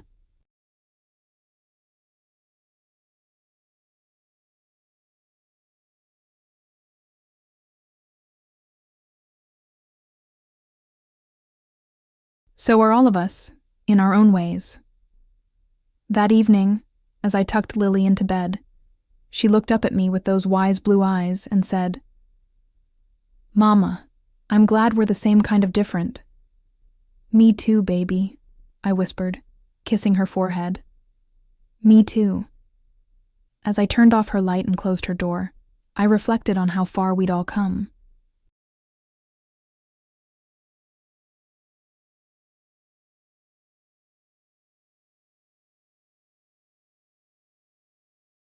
The family that had once rejected Lily for being too strange now celebrated her uniqueness and had discovered their own neurodivergent traits in the process. We'd learned that the things that make us different are often the things that make us extraordinary, and that acceptance and understanding can transform not just individuals, but entire families and communities.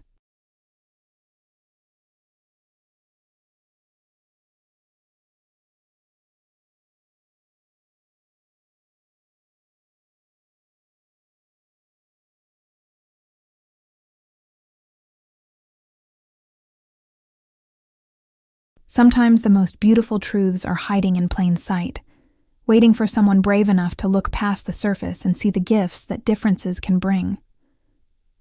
In our case, that truth was that autism wasn't something to be hidden or fixed.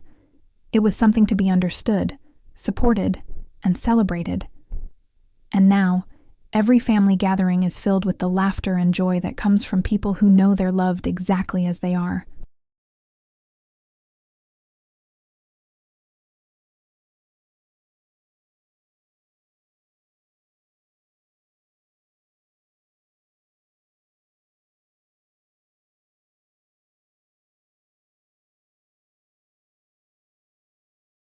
That's the most beautiful ending I could have ever imagined for our story. 2 years after that transformative Thanksgiving, I found myself sitting in a conference room at the Ohio Department of Education, surrounded by policymakers, educators, and advocates. I never imagined that our family's journey would lead me here, but life has a way of taking us down paths we never expected. It all started when the video of my Autism Awareness Month presentation went viral.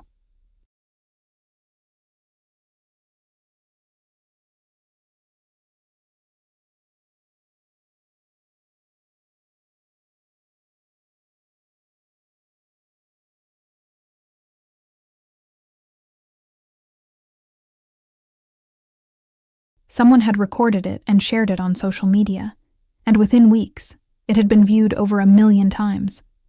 Comments poured in from families around the world who saw their own struggles reflected in our story.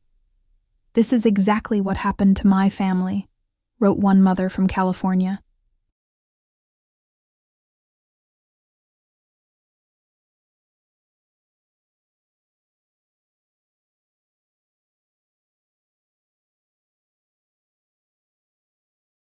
My son was excluded from family events because they said he was too disruptive. Now I realize he might be autistic, and I need to find him help. I'm 45 years old, and just realized I might be autistic after watching this," commented another viewer.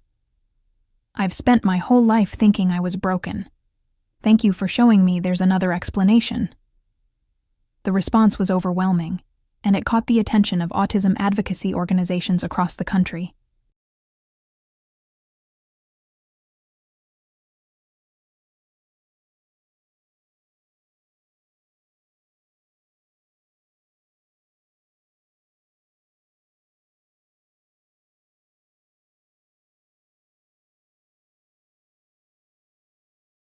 Before I knew it, I was being invited to speak at conferences, schools, and government hearings about the need for better autism awareness and support.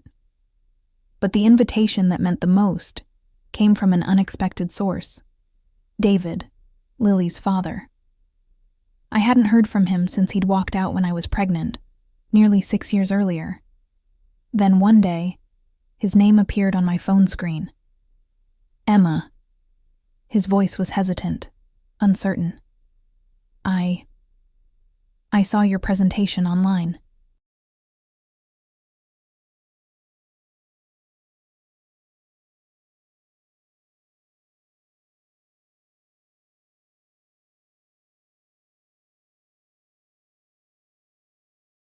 The one about Lily being autistic. I was wondering if we could talk. My first instinct was to hang up. This man had abandoned us when we needed him most, and now he wanted to talk. But something in his voice made me pause. "What do you want, David?" "I want to understand," he said quietly. "I want to understand what I walked away from, and I want to know if there's any way I could be part of Lily's life."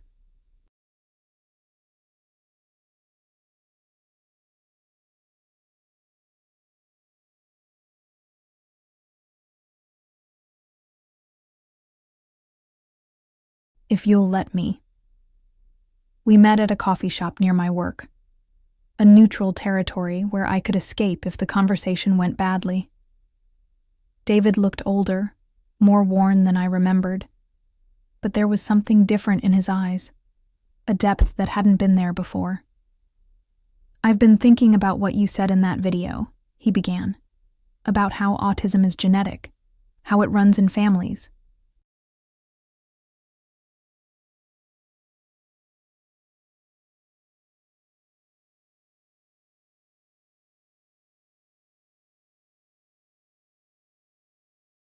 I started remembering things about my own childhood, about my father. He paused, running his hands through his hair in a gesture I remembered well. My dad was brilliant, but he was also difficult. He couldn't handle changes in routine. He had these intense interests that consumed him. He struggled with social situations.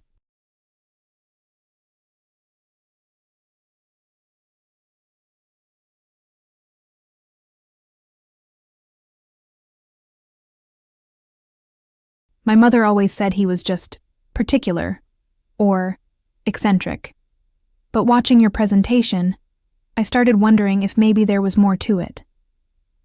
I listened as David described a childhood spent trying to understand a father who seemed to live in his own world, who could explain complex engineering concepts for hours, but couldn't handle a spontaneous trip to the grocery store.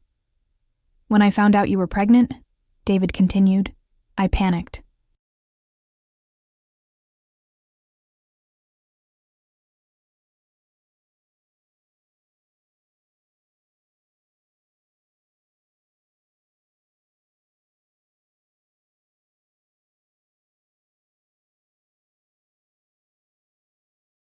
All I could think about was ending up like my dad, unable to connect with my child, unable to be the father they needed. So I ran." "You ran because you were scared you'd be a bad father?" I asked, trying to keep the anger out of my voice. "I ran because I was terrified I'd be like him. Distant, difficult to understand, unable to show love in ways that mattered."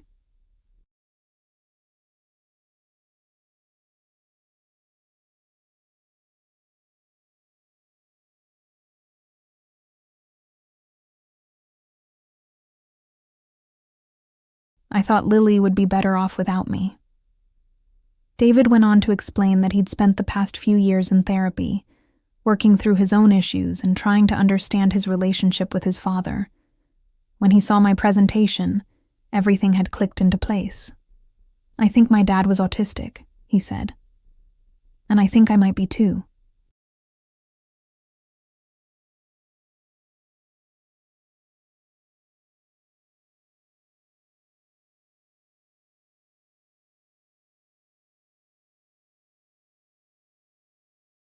When you talked about masking, about learning to act normal by copying others, about feeling like you're always performing in social situations, that's been my entire life. I studied his face as he spoke, seeing vulnerability I'd never witnessed during our brief relationship. "So what are you asking for, David?" "I'm asking for a chance to know my daughter, to understand her in ways I never understood my own father."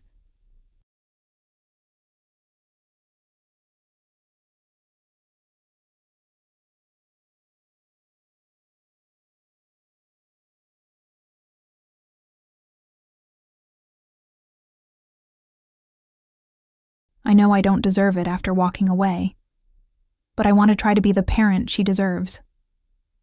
The conversation that followed was one of the most difficult of my life. Part of me wanted to protect Lily from the potential of being hurt by a father who might disappear again. But another part of me recognized the sincerity in David's voice, the genuine desire to understand and connect.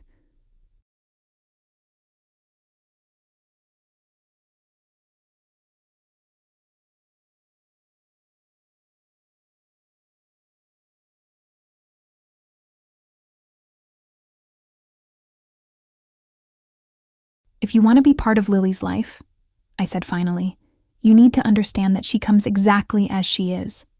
No trying to change her, no expecting her to be normal. And you need to prove that you're committed to learning about autism and supporting her needs." "I'll do whatever it takes," he said immediately. "I've already started reading everything I can find about autism in children."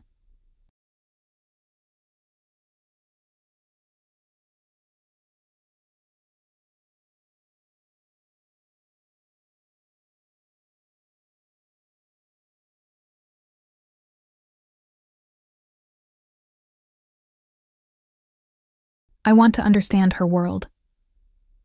The process of reintroducing David into Lily's life was slow and careful.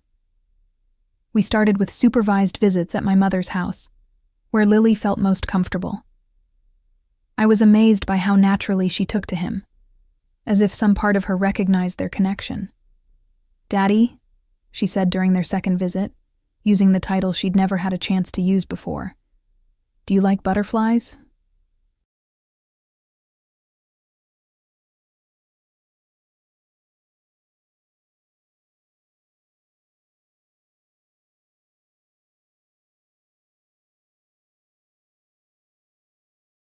"I know everything about monarchs."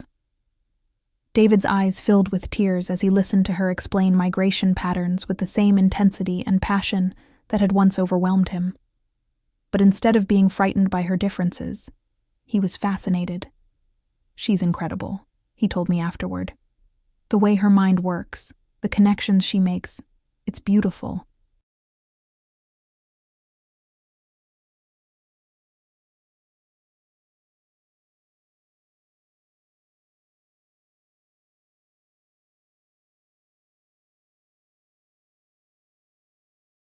I can't believe I almost missed this.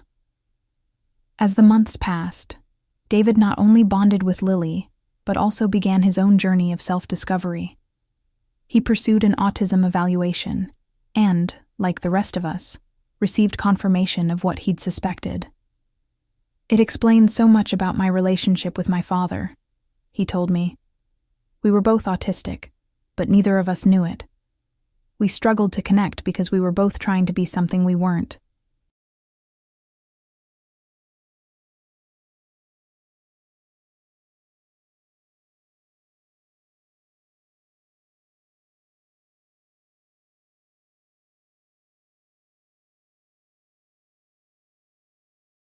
I don't want that to happen with Lily. David's transformation was remarkable. He threw himself into learning about autism with the same intensity that characterized all of his interests. He attended support group meetings, read every book I recommended, and even started volunteering with local autism organizations.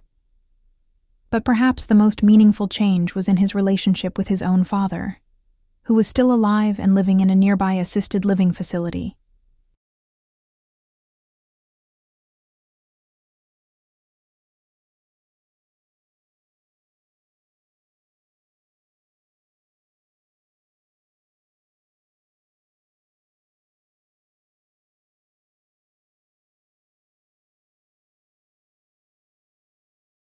"I visited my dad last week," David told me one day.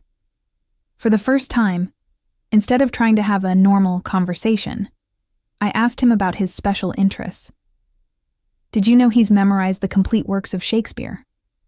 He quoted entire soliloquies for me, and I could see how happy it made him to share something he was passionate about. The ripple effects of our family's autism awareness continued to spread in ways I never could have imagined.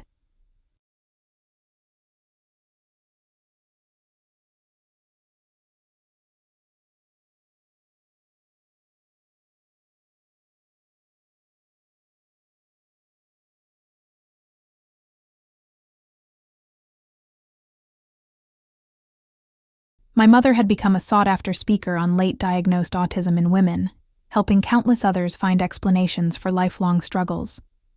Lily had started a butterfly conservation club at her school, inspiring other children to develop their own special interests. And now David was working to heal generational wounds through understanding and acceptance. But the most unexpected development came when I received a call from the Ohio Department of Education. "Ms.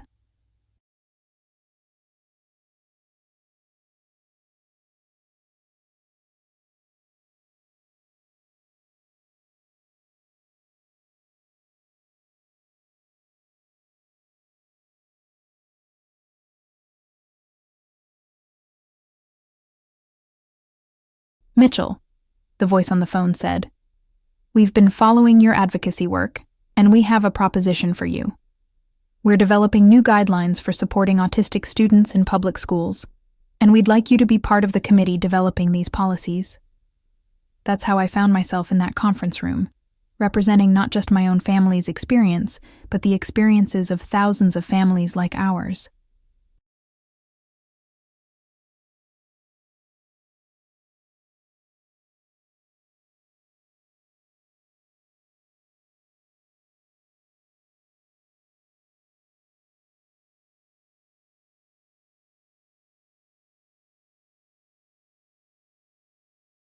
The committee was tasked with creating comprehensive guidelines for identifying autistic students, supporting their unique needs, and training educators to recognize autism as a form of neurodiversity rather than a disorder to be fixed. "What we're proposing," I told the group during one of our meetings, "is a fundamental shift in how we approach autism in schools."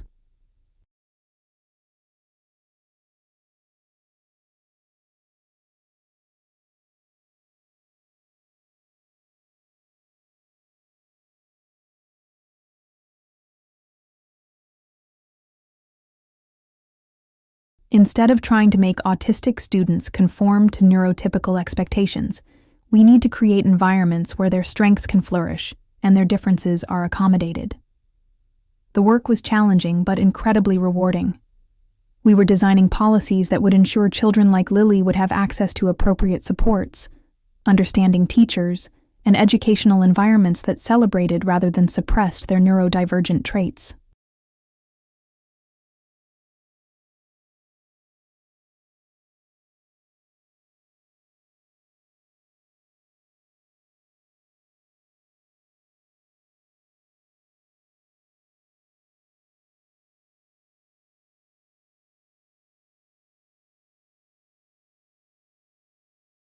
One afternoon, as I was reviewing drafts of the new guidelines, I received a text message that made me smile. A photo from David showing Lily and her grandfather, his father, working together on a puzzle. The caption read, "3 generations of autistic minds, finally understanding each other." The image was so powerful because it represented everything our journey had taught us.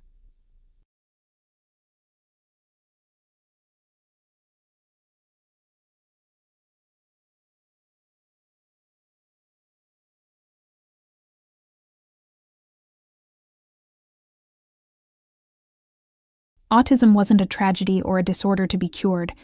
It was a different way of experiencing and understanding the world that could be passed down through generations, creating unique gifts and perspectives. That evening, I sat with Lily as she worked on her latest project, a detailed study of how climate change was affecting butterfly migration patterns in Ohio.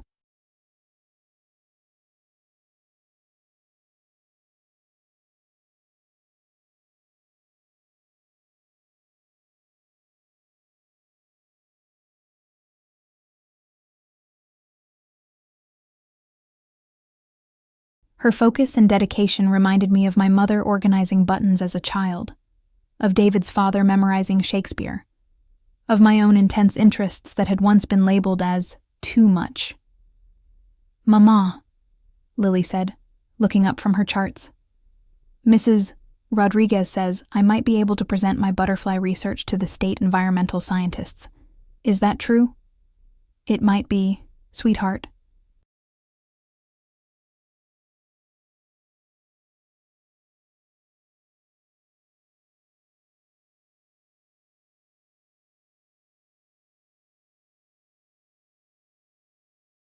"Your research is really impressive, and there are people who would love to learn from what you've discovered." She beamed with pride, then returned to her work with the same focused intensity that characterized everything she did. Watching her, I realized that this was what acceptance looked like: a child confident in her abilities, proud of her unique perspective, and surrounded by people who celebrated, rather than tried to change her differences.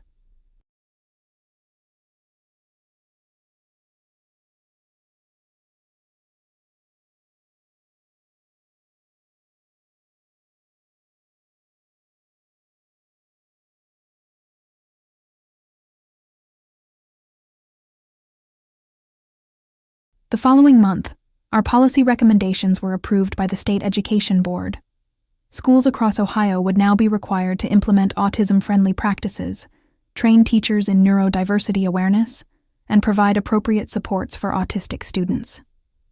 "This is going to change so many lives," my mother said, as we celebrated the news.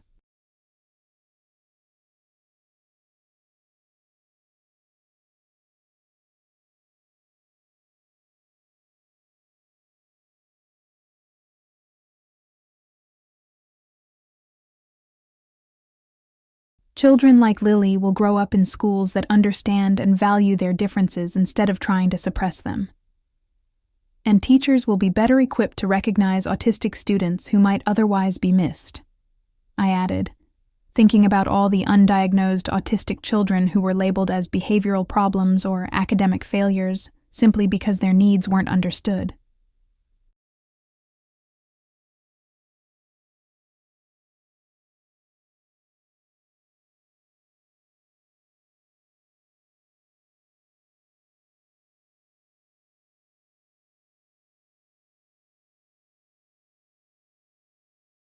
As I looked around the table at our celebration dinner, Lily explaining butterfly wing patterns to her grandfather, David and his father discussing their shared love of complex puzzles, my mother organizing the dessert plates with the same precision she'd once applied to her button collection, I marveled at how far we'd all come.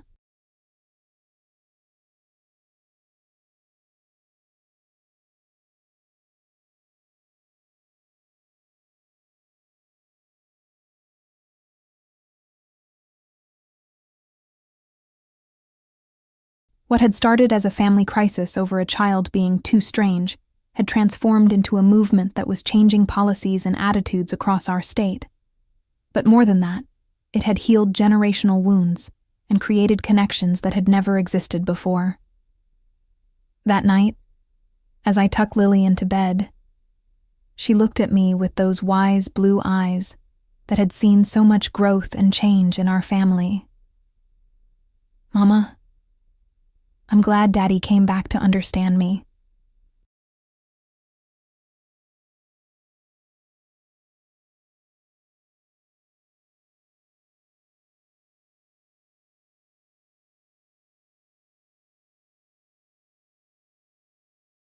"And I'm glad Grandma understands herself now, too. We're all better when we know who we really are, aren't we?" We are, baby, I whispered, kissing her forehead. We're all so much better when we can be ourselves. As I closed her door and headed to my own room, I reflected on the unexpected journey that had brought us to this point.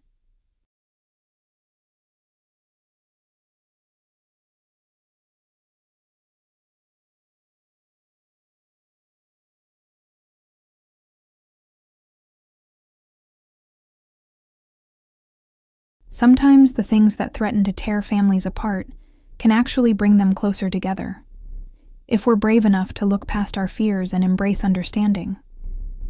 Our story had become bigger than just our family.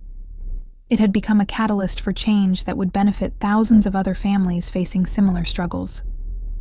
And it all started with refusing to accept that my daughter was too different to be loved exactly as she was.